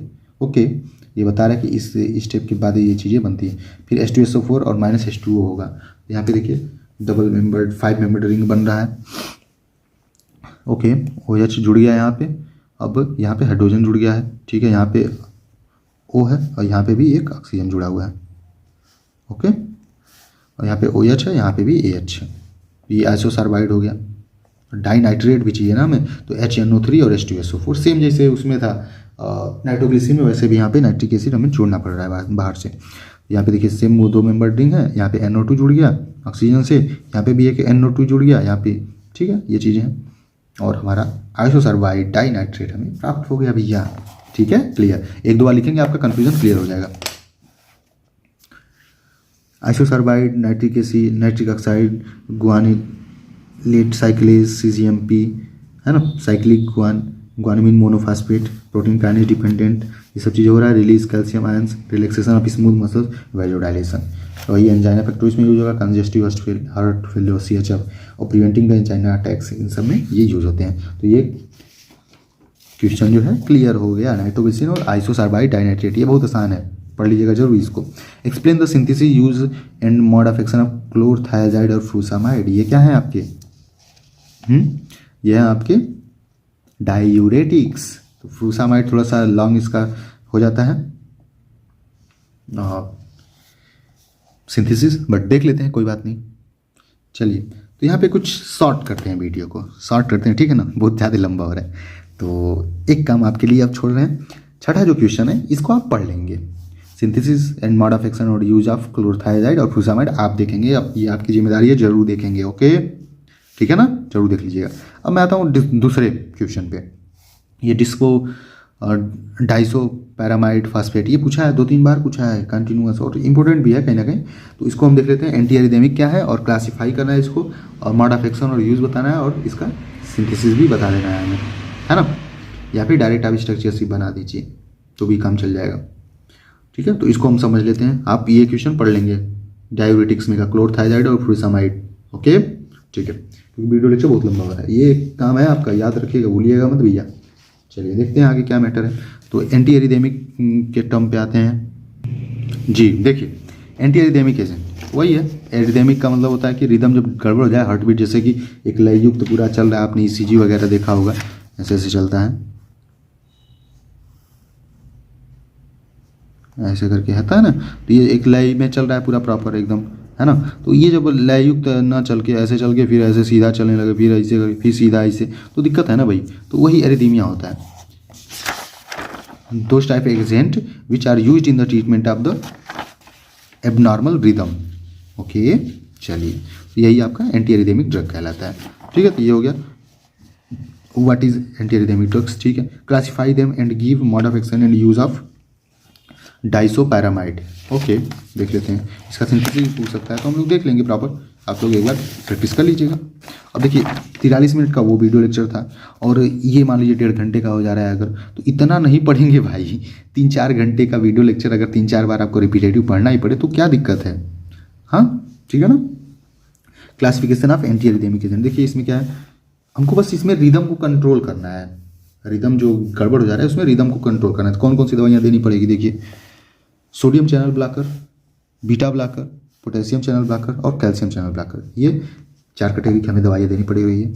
Sodium channel blocker moderate, weak और स्ट्रॉन्ग, जो मीडियम में काम करे और एकदम वीक हो मतलब बहुत स्लो काम करे, और स्ट्रांग यानी कि बहुत मजबूती से काम करेंगे, तुरंत काम करेगा ही करेगा। जैसे कि नाइट्रोग्लिसरीन था, आइसोसर्बाइड से स्ट्रांग काम कर रहा है, ओके। तो मॉडरेट में क्या है, क्वानिडीन है और डाइसोपायरामाइड फास्फेट है, जो मेन आपका स्टार वाला ड्रग आता है, इसको भी याद रखिए।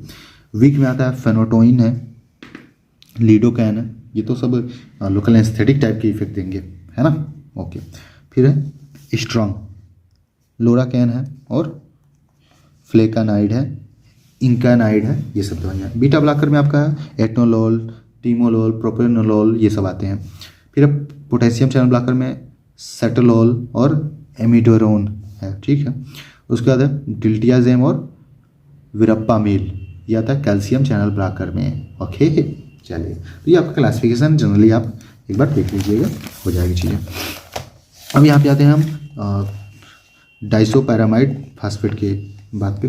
अगर इसका विस्तार वगैरह याद रखना रहे तो वही मेन चीज़ें हैं, बस डाइसोपैरामाइड का स्केलेटन जानते रहिए और उसमें बता दीजिए कि all ring are necessary, then it's replaced, activity are decreased, बस समझ रहे बात। तो यहाँ पे सिंथेसिस इनका देख लीजिए, थोड़ा सा क्या है, 3-4 स्टेप में है। मतलब synthesis of the drug start from the 2 chemical 2 bromo pyridine 2 phenyl acetonitriles, अच्छा, ब्रोमोपायरिडीन और फेनिल एस्टोनाइट्राइड से ही इसका स्टार्ट होता है भाई। ठीक है, देखिए ब्रोमोपायरिडीन, यहाँ पे बेंजीन में नाइट्रोजन लगा है, यहाँ पे Br है, ये ब्रोमीन है। ठीक है, थोड़ा सा ओवर राइटिंग हो गया। ओके, फिर यहाँ पे बेंजीन रिंग है, CH2Cn है, 2 फेनिल एस्टोनाइट्राइड। ठीक है, उसके बाद माइनस HBr हो जाएगा इसमें से। अब HBr कहाँ से निकलेगा, यहीं से तो निकलेगा। फिर यहाँ पे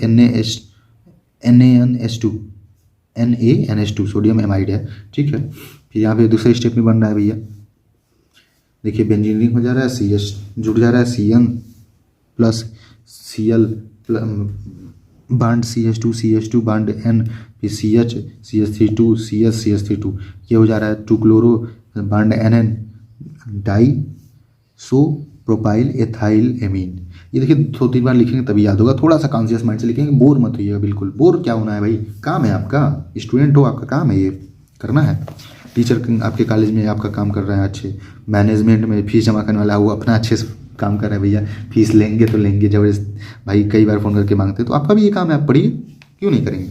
माइनस Cl फिर होगा NaNH2, फिर यहाँ पे देखिए डबल रिंग है, यहाँ पे Cn, यहाँ पे फिर C है, फिर NH2 CH2, फिर N नाइट्रोजन है भाई, CH से CH3 2 इंटरमीडिएट है ये, और लास्ट प्रोडक्ट आपका बन जाएगा यहाँ पे डाइसो पैरामाइड फास्फेट। ओके, यहाँ पे देख लीजिए क्या है मेटर भाई, वही है CONH2, फिर ये डबल रिंग है, यहाँ पे H2SO4 के प्रेजेंस में हो रहा है, वही सल्फेट चाहिए ना, तो SO4 आपको जोड़ना पड़ेगा। ठीक है, तो यहाँ पे देखिए CONH2 है, फिर ये डबल रिंग है CH2N CH3 CH3 ये देखिए कॉमन यहाँ से जब ऐड हुआ तभी से ये चलते आ रहा है, 2-3 स्टेप से यहाँ पे भी ऐड हो गया। और डाइसो पैरामाइड, इसका मोड ऑफ एक्शन क्या है, it works by blocking sodium ion channel. ये सोडियम आयन चैनल अभी क्लासिफिकेशन में हमने देखा था, present in myocardium and slow the depolarisation rate, heart beat decreased. Depolarisation आपने पढ़ा था, डिपोलराइजेशन में पॉजिटिव आयन जब इंटर करता है तो हमारे एक्शन पोटेंशियल जनरेट होते हैं और वोल्टेज जो है बढ़ता है, पॉजिटिव आयंस जब जाते हैं तो -30 से -0 से लेके या फिर 50-60 से लेके +30-40 तक जाता है। तो जब डिपोलराइजेशन ही नहीं होगा, हार्ट बीट डिक्रीज कम हो जाएगी। यूज़ किस में की यूज़ होगा, एरिथमिया में, आर्ट्रियल फाइब्रिलेशन में। आर्ट्रियल का मतलब आर्ट्रियम में जब दिक्कत होती है, आर्ट्रियम वेंट्रिकल आर्ट्रियम होता है ना, आर्ट्रियम ऊपर वाला पोर्शन होता है हार्ट में, उसमें जब दिक्कत होता है तो उसमें भी ये यूज़ किया था एरिथमिया में और इसमें। ठीक है, तो ये आपने ये मैटर क्लियर किया, ये क्वेश्चन। ओके, चलिए हो गया। अब देखते हैं, एक्सप्लेन द सार of warfarin and it's synthesis. Warfarin किस कैटेगरी की दवाई है भैया, ये है एंटीकोएगुलेंट। देखते हैं क्या मैटर है। तो सार ऑफ वारफेरिन था और इट्स सिंथेसिस। देखिए सार में क्या है, आप एक्चुअल याद कर लीजिए और उसके बाद उसमें कुछ नहीं याद हो तो आप लिख दीजिए बस, coumarin ring is necessary in the warfarin, then it replaced, activity are decreased. बस ऐसे ऐसे लिख दीजिए, कीटोन चेन आर नेसेसरी, है ना, क्योंकि जो भी एक्चुअल रिंग है उसमें से अगर आप छेड़छाड़ करेंगे तो उसकी एक्टिविटी तो कम होगी ही। तो जनरल सा बस ये फंडा याद रखिए आप सार के लिए। ओके, चलिए, तो अगर आपको केमिकली भी फार्मूला याद दिखाना रहे तो ये काउमेरिन रिंग हटा के यहाँ पे CH3 OH या COOH ये सब जोड़ के दिखा दीजिए कि देखिए एक्टिविटी कम होगा जब कार्बोक्सिलिक एसिड जुड़ेगा। तो coumarin ring is essential for the anticoagulant activity, देखिए वही चीज़ है, removed this activity are decreased, same चीज़ है। OH group at C4 is essential and it makes drug weakly acidic. ठीक है भाई, and if replace with bond SH thiol group so activity decreased, the aromatic ring long alkyl chain increased, okay, the activity of drugs। ठीक है भाई, अगर यहाँ पे aromatic ring यानी कि बेंजीन रिंग जो है जोड़ दिया जाए ये सब चीज़ें तो एक्टिविटी और बढ़ेगी। Ketone chain makes the drug more potent if may be replaced alkyl group but activity decreased. ठीक है भाई, ओके, तो मेन जो है स्केलेटन आपको बस एक बार 2 बार 4 बार याद कर लीजिए लिख के। ठीक है ना, आपको मैं पहले से बता रहा हूँ एक जगह पे रफली, अब इस समय आपको रफ की ज़रूरत है मेडिसिनल पढ़ने के लिए, तो पढ़िए बस रफ पे लिख के। और मेन में जो अगर छेड़छाड़ करेंगे तो उसकी एक्टिविटी जनरली घट जाती है, तो ये आप याद रखिए। ओके, चलिए वारफेरिन के बारे में देख लेते हैं, इन्हीं का तो मेन मैटर है सिंथेसिस वगैरह। Warfarin is an oral anticoagulant drug which antagonist of vitamin के, यानी विटामिन के जो हमारे थक्का जमाने में ब्लड के रोल अदा करते हैं, तो उनको ही ये रोकने का काम करते हैं, उन्हीं से लड़ेंगे। नहीं भैया आपको काम नहीं करने देंगे, आप क्यों काम करेंगे, हम करेंगे, हम थक्का नहीं जमाने देंगे। और ये क्यों करना पड़ता है, क्योंकि ऑपरेशन वगैरह के कंडीशन में अगर चीड़ फाड़ हुआ और पता चले वहीं पे थक्का जम जाए तो सब चीज़ें दिक्कत हो जाएंगी ना, तो वो जनरली थोड़ा सा ध्यान देना पड़ता है, तो वारफेरिन देना पड़ जाता है। Chemically it is derivative of coumarin, ये केमिकली जो है काउमेरिन का डेरिवेटिव है। काउमेरिन अभी ये रिंग में देखा, 2 बेंजीन रिंग है ना, यहाँ पे ऑक्सीजन भी लगा हुआ है। चलिए देखिए, तो इसमें मोड ऑफ एक्शन क्या है, warfarin works by inhibiting the vitamin K, epoxide reductase inhibit the carboxylation and the glutamine residue. Generally याद रखिए कि it activity by the inhibiting vitamin K. Okay बस। सिंथेसिस में क्या है भाई देख लीजिए, थोड़ा सा ये लेंदी है लेकिन कोई ना, याद करना पड़ेगा आपको, है ना। चलिए देखते हैं क्या मैटर है भाई जी। थोड़ा सा फ़ोन डिस्चार्ज होने की अवस्था में आ गया था, तो फ़ोन चार्ज में लगा के अब वीडियो बन रहा है, कोई बात नहीं, 10 मिनट का और काम है, हो जाएगा उसके बाद, है ना। वारफेरिन देख लीजिए, उसके बाद एंटी डायबिटिक का, फिर लोकल एनेस्थेटिक एजेंट है, बस फिर मैटर क्लियर, और आपका पूरा मेडिसिनल केमिस्ट्री का पूरा फुल पैकअप हो जाएगा। चलिए उसके बाद आप पे डिपेंड करता है, आपको 2-3 बार प्रैक्टिस करना है। सिंथेसिस में क्या है देखिए, वारफेरिन के 1 2 3 फिर 4 5 स्टेप है पूरा, ये काउंट कर लिया करिए, इससे आपका माइंडसेट रहेगा ना कि हाँ कितने बार क्या करना है, ये सब चीज़ें आप काउंटिंग कर लिया करिए, अपना ट्रिक भी लगाया करिए आप। मेथिल सैलिसाइलेट है, ठीक है, बेंजीन रिंग है, COCH3, फिर यहाँ पे OH हाइड्रॉक्सिल ग्रुप जुड़ा हुआ है, प्लस CH3 C-O, फिर यहाँ पे वो है, ओके, फिर C-O CH3 एस्टिक एनहाइड्राइड है, माइनस करेंगे CH3 C-H, एस्टिक एसिड को इसमें से माइनस कर देना है। फिर यहाँ पे बनेगा आपका बेंजीन रिंग, देखिए बेंजीन रिंग बन रहा है, C-O CH3, यहाँ पे एक O, यहाँ पे देखिए 1 2 3 O था, तो C-H 2 निकल गया है, ओके। यहाँ पे देखते हैं और क्या चीज़ें हैं, तो एक O और C-O CH3 ये निकल गया है, एस्टिल मेथिल सैलिसाइलेट है। फिर यहाँ पे क्रिस्टलाइजेशन होगा, क्रिस्टल फॉर्म में इसको कन्वर्ट किया जाता है, सोडियम आयन, और हीट रहेगा यहाँ पे 205 degree Celsius, okay, crystal form में बनाते हैं। फिर यहाँ पे देखिए इंटरमीडिएट बनेगा, बेंजीन रिंग रहेगा, ऑक्सीजन जुड़ेगा, ऑक्सीजन ONA, फिर एसिडिफिकेशन HCl के प्रेजेंस में यहाँ पे रिएक्शन होगा, यहाँ पे 4 हाइड्रॉक्सी काउमेरिन बनेगा, काउमेरिन रिंग तो चाहिए ना, अभी तो हम लोग देखे थे स्केलेटन में काउमेरिन रिंग ये है, प्लस बेंजोलैक्टोन है, बेंजीन रिंग है, CH है, फिर CH C बॉन्ड CH3 और डबल O, तो यहाँ पे ब्रेक हो रहा है, देखिए ये ब्रेक का दिखाया गया, ये ब्रेक हो रहा है यहाँ पे, ये आपस में बेंजोलैक्टोन जो है। उसके बाद जब यहाँ पे बनेगा क्या, बेंजोलैक्टोन से वारफेरिन में ये हो गया आपका काउमेरिन रिंग, यहाँ पे डबल बॉन्ड O, यहाँ पे CH, यहाँ पे OH, यहाँ पे बेंजीन रिंग लग जा रहा है ये वाला, है ना, और CH CH2 CH और C-O CH3, ये हो गया आपका वारफेरिन। तो थोड़ा सा चीज़ें हैं स्टेप वाइज, लेकिन करना पड़ेगा, है ना, ओके, डोंट कन्फ्यूज्ड। फार्माकोकाइनेटिक आपको इसमें पूछता नहीं है, कोई बात नहीं, हाफ लाइफ आपको ज़रूरत रहे लिखना है तो लिख सकते हैं, 36 से 44 hour, and duration of action 4 to 7 days.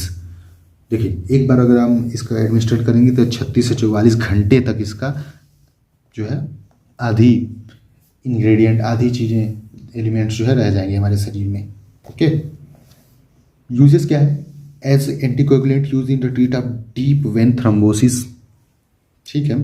Thrombosis क्या है, मतलब प्लेटलेट जब ज़्यादा मतलब आपस में इजाकुलेट होने लगे, जुड़ने लगे, बाइंड करने लगे, तो कोगुलेशन होने लगेगा, थक्का जमने लगेगा, तो उसी को हम ट्रीट करने के लिए करते हैं। दूसरा है treat myocardial infarction, heart attack में भी इसको देते हैं। Unstable angina, thrombo embolism, pulmonary embolism, इस कंडीशन में भी हम देते हैं, ओके। एंजाइना पेक्टोरिस में भी मतलब देते हैं, ठीक है भाई, ये हो गया क्लियर। अब दूसरा जो आता है, अगला क्वेश्चन आता है आपका, वो है क्लासिफाई एंटी डायबिटिक एजेंट और डिस्कस सार ऑफ सल्फोनिल यूरिया और सिंथेसिस टालबुटामाइड। देखिए पूरे मान लीजिए आपका जो क्वेश्चन पेपर है, यहाँ पे मैं क्वेश्चन पेपर ऐड कर दूंगा प्रीवियस ईयर का, आप देख भी लीजिएगा। उसमें आप देखे होंगे जनरली जो है कम से कम 2 या 3 सिंथेसिस देता है, और जनरली 2-3 कंपाउंड का स्ट्रक्चर पूछ देता है, यानी कि 3-4 सिंथेसिस का कम से कम रहता है चांसेस, और स्ट्रक्चर के। तो जनरली हमको कम से कम, अब 4 पूछ रहा है तो 10 तो पढ़ना पड़ेगा ना कम से कम, तभी तो हम एक्सपेक्ट कर पाएंगे कि चीज़ें कौन सा आ रहा है कौन सा नहीं। अब एकदम 19 है भैया, टोटली 19 है सिंथेसिस, और 19 में से 10 नहीं पढ़ोगे तो क्या ही पढ़ोगे भाई, 19 है ना। ठीक है, ये देखिए 19 है। ओके, तो चलिए देख लेते हैं भाई क्लासिफाइड एंटी डायबिटिक। तो एंटी डायबिटिक को भी आप क्लासिफिकेशन कैसे कर सकते हैं, ये सिंपल है, यहीं पे उठाइए ये वाला सिलेबस वाला पढ़ लीजिए, कैटेगराइज करिए। एक तरफ लिखिए सल्फोनिलयूरिया, एक में लिखिए बाइगुआनाइड, और एक में लिखिए थायाजोलिडिनोडियोन्स, उसके बाद एक है मैगेलिटिनाइड्स, और इनके जो ड्रग्स हैं वही सामने सामने लिख दीजिए। टॉलबुटामाइड इसमें आएगा, क्लोरप्रोपामाइड इसमें आएगा, ग्लाइजिपाइड, ग्लाइमिपाइड, ये बहुत जनरली यूज़ होते हैं मार्केट में, आपने सुना भी होगा ये, और ये मेटफॉर्मिन भी ये यूज़ होंगे। ठीक है, और थायाजोलिडिनोडियोन्स इसमें ये ड्रग्स हैं, इसको याद कर लीजिए लिख के। रेपाग्लिनाइड इसमें नेटेग्लिनाइड है, ग्लूकोसाइडेज है इनहिबिटर है, ये देखिए ग्लूकोसाइनाइड इनहिबिटर, ये एक अलग कैटेगरी आ गई। एक्रोबोज, वोगली बोस, ये है भैया। ठीक है, तो इसको आप देख लीजिएगा, इसको आप लिख दीजिए, और मैंने क्लासिफिकेशन बताया, ऐसे ऐसे आप लिखिए, पेज भर जाए प्रॉपर। ओके, तो चलिए देख लेते हैं टॉलबुटामाइड। और हाँ, ये देखिए इसका 60 नोट भी, कभी कभी इंसुलिन पे 60 नोट पूछ देता है, तो आप प्रिपरेशन बताइए, इंसुलिन का यूज़ बताइए, सब बताइए इंसुलिन के बारे में। थायाजोलिडिनोडियोन्स के बारे में बताइए, it is anti diabetic agent, है ना, इसका आप सब बताइए। मोड ऑफ एक्शन बता दीजिए, ये सब चीज़ें हो जाएगा, यूज़ बता दीजिए, हो जाएगा 60 नोट में प्रॉपर। तो देखिए क्लासिफिकेशन हो गया। अब डिस्कस द सार ऑफ सल्फोनिलयूरिया। सल्फोनिलयूरिया का सार देख लेते हैं, सिंथेसिस ऑफ सल्फ और टॉलबुटामाइड, सार देख लेते हैं इनका। और ये जानते रहिए, आप सोच होंगे कि सिप सिंथेसिस, यही सब बात हो रही है। 2 नंबर वाला फर्स्ट पार्ट में है, डिस्क्रिप्शन में लिंक मिल जाएगा, आप देख लीजिएगा उसको जरूर, है ना। उसमें हमने जनरल कैटेगरीज बताई है, ये क्वेश्चन थे 2-2 नंबर के लिए, 60 क्वेश्चन के लिए। ओके, ये चीज़ें थी। 43 मिनट का वीडियो आप देख लीजिएगा। आपको मैं दावे से कह सकता हूँ 75 नंबर में से 55 to 65 नंबर पेपर में जरूर आएंगे इन क्वेश्चन पेपर से। ओके, निश्चिंत रहिए। देखिए अब सार ऑफ सल्फोनिलयूरिया, यहाँ पे बेंजीन रिंग है, यहाँ पे R2 है, यहाँ पे क्लोरीन वगैरह ये सब छूट सकते हैं आप। एराइल सल्फोनिल है, वही एराइल का मतलब है कि जो बेंजीन रिंग वगैरह लगाते हैं उसे एराइल कंपाउंड बोल देते हैं। यूरिया है, यहाँ पे देखिए NHCONH2, मतलब NHCONH। ओके, ARO यहाँ पे भी एलिफेटिक कंपाउंड। ठीक है भाई, तो देखिए यहाँ पे भी सिर्फ बताना है वही चीज़ें कि कौन सी सब्स्टिट्यूशन होगा तो घटेगा, एक्टिविटी कौन सा बढ़ेगा। तो जनरली मैंने आपको आइडिया बता दिया कि स्केलेटन याद रखिए, और बस ये कंपाउंड का नाम याद रखिए, aryl sulphonyl. It is a very essential for the activity of the sulphonylurea, other than it replace the activity are decrease. ऐसे आप लिख दीजिए, यूरिया के बारे में भी लिख दीजिए, फिर एलिफेटिक के बारे में लिख दीजिए। सब्स्टिट्यूशन पोजीशन 1, देखिए position 1 NH, urea aliphatic compound responsible for the lipophilicity, है ना। ये सब चीज़ें हैं, जनरली आप कर देंगे। ओके, गला सूख गया, बैठ ना जाए गला कंटिन्यू बोलना थोड़ा सा डिफिकल्ट हो जाता है ना। चलिए कोई बात नहीं, ख़त्म करना तो है ही, अब शुरू किया है हम लोगों ने। तो देखिए अब टॉलबुटामाइड के बारे में उनका सिंथेसिस देख लेते हैं, और ये क्वेश्चन कंप्लीट हो जाएगा, और मोड ऑफ एक्शन और यूज यहाँ पे है। चलिए, tolbutamide is first generation sulfonylurea class hypoglycemic agent. ठीक है, फर्स्ट जनरेशन है। फर्स्ट जनरेशन सेकेंड जनरेशन का क्या सीन होता है, जब एक जनरेशन बनाया था ना, फिर सेकेंड जनरेशन इसलिए बनाई जाती है ताकि दवाई की कभी शॉर्टेज हो जाए या दवाई ये काम करना बंद कर दे, तो जरूरी है ना, दवाई रहना भी तो चाहिए, नहीं तो फिर दवाई की शॉर्टेज हो जाएगी तो फिर काम कैसे चलेगा। ओके, तो इसलिए फर्स्ट जनरेशन और सेकेंड जनरेशन जरूरी है। जब हमारे पास स्टॉक में दूसरी भी चीज़ें रहेंगी तो कभी कभी होती है चीज़ें, हम उससे ट्रीट करेंगे, अब क्या करेंगे मैटर।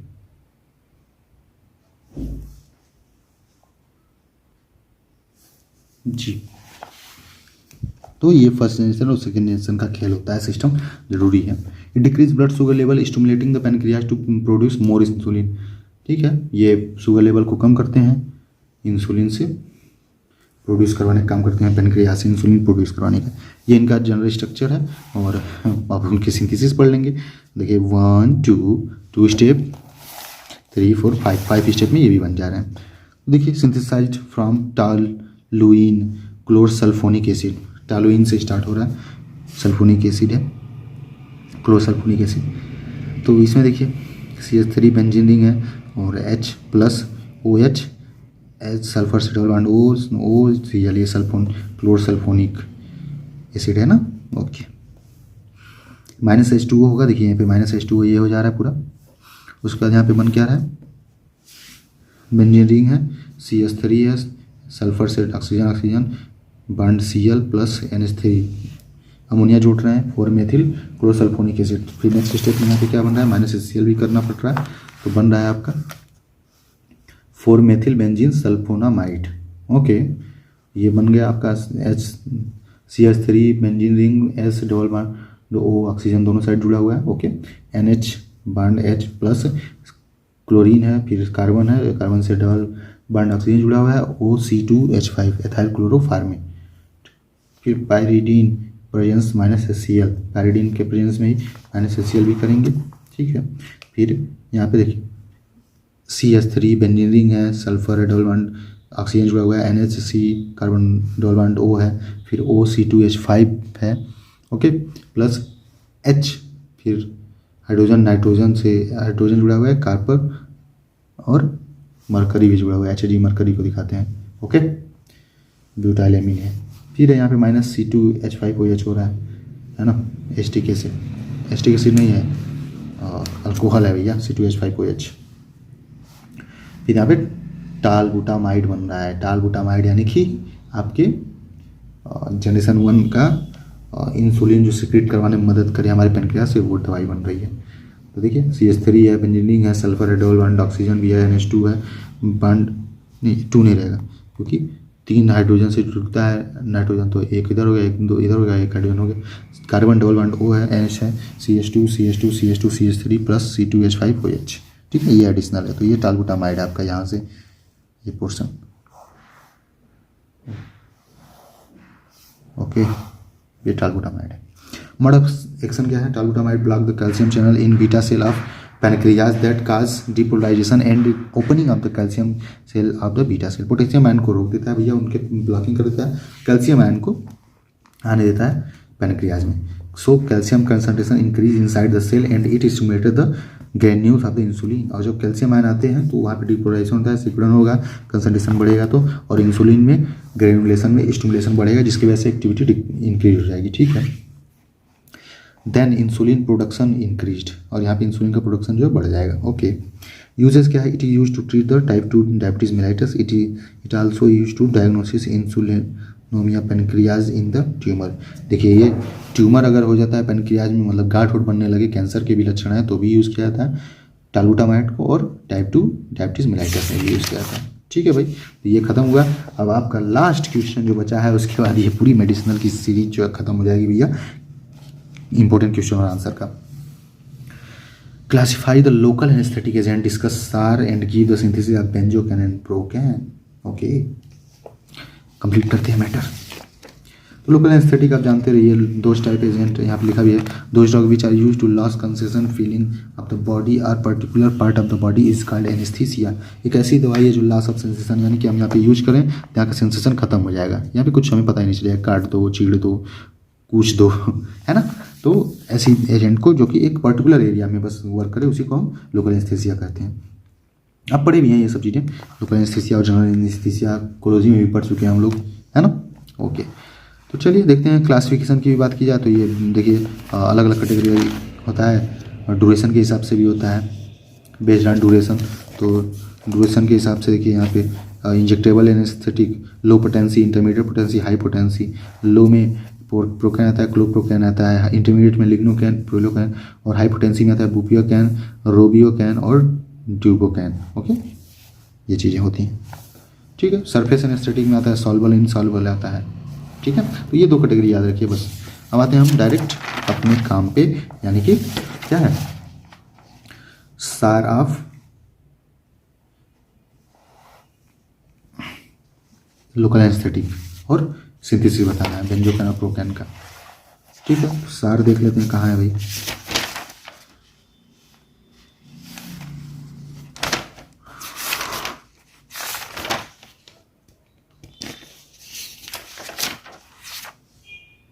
जी देखिए यहाँ लोकल एनेस्थेटिक के सार का स्ट्रक्चर एक्टिविटी रिलेशनशिप यहाँ देखिए एरोमेटिक रिंग रहेगा एक, okay.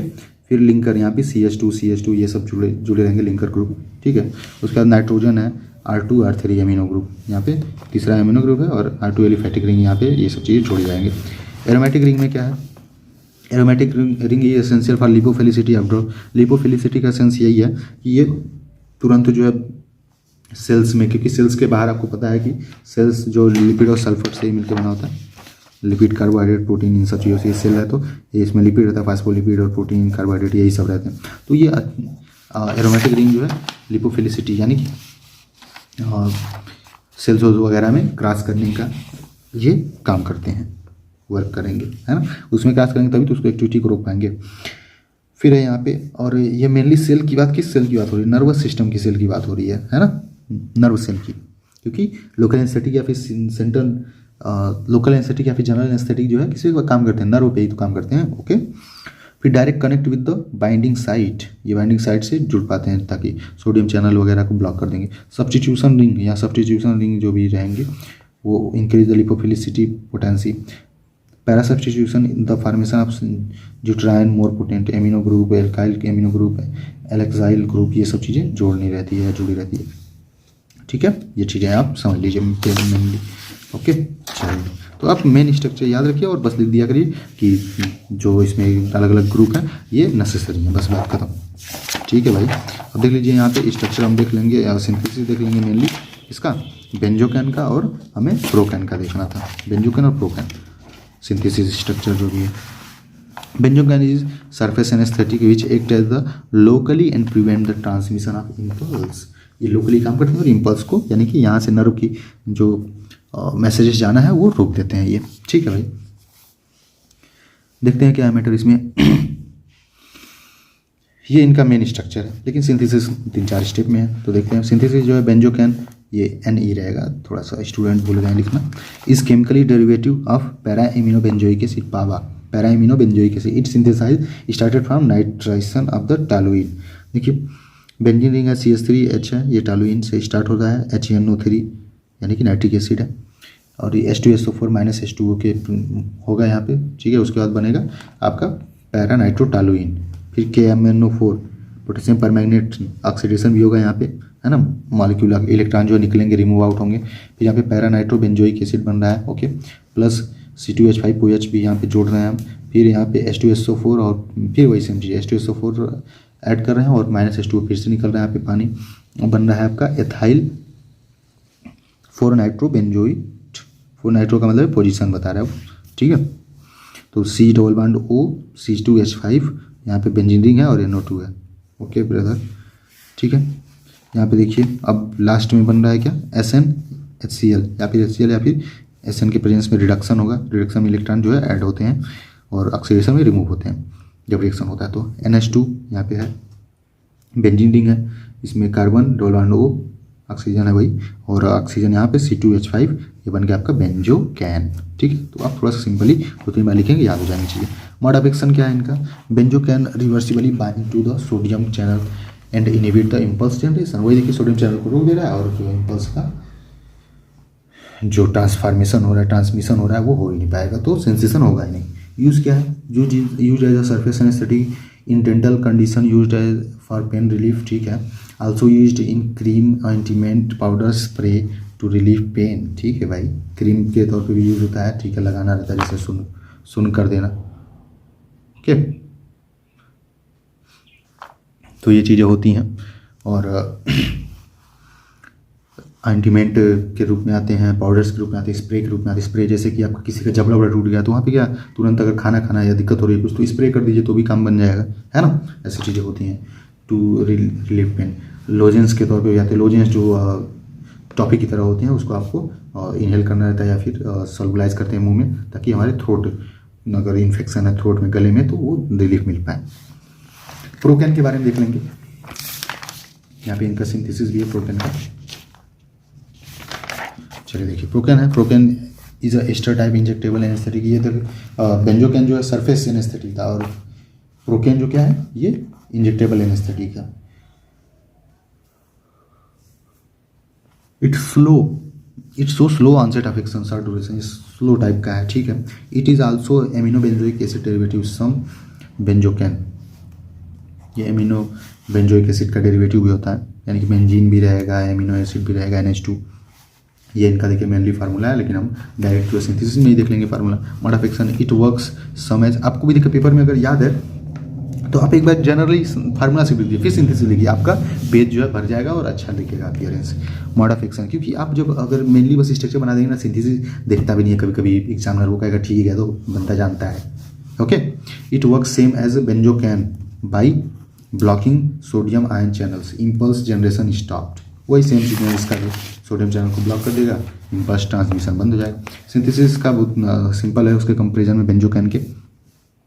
From para amino benzoic acid, देखिए क्या है, 4 एमिनो बेंजोइक एसिड है, फिर प्लस हो रहा है OH CH2 CH2N C2H5 C2H5, ठीक है, 2 डाई इथाइल एमिनो इथेनॉल है भाई, ठीक है, इथेनॉल वही अल्कोहल, -H2O हो रहा है और ये बन जा रहा है आपका प्रोकैन, ठीक है। बेंजीन रिंग है, C डबल वो है, ओके, यही एरोमेटिक रिंग इसे बोल रहा था, लिपोफिलिसिटी जो अभी हम लोगों ने सार में देखा, ये जरूरी है, ओके। C2H5 यहाँ पे है, ये सब चीज़ें, ओके। ये आपका बन गया क्या, प्रोकैन। तो ये चीज़ें क्लियर हुआ। और कभी कभी चीज़ें क्या होता है, सिलेबस में बता दूं कि थोड़ा सा 60 नोट पूछ देता है, 60 नोट जो भी पूछे तो उससे रिलेटेड कुछ भी पता है, आपको मोड ऑफ एक्शन पता है, यूज पता है, उसका इंट्रो पता है, डेफिनेशन पता है, वो सब लिख दिया करिए 60 टॉप नोट में अगर पूछता है तो।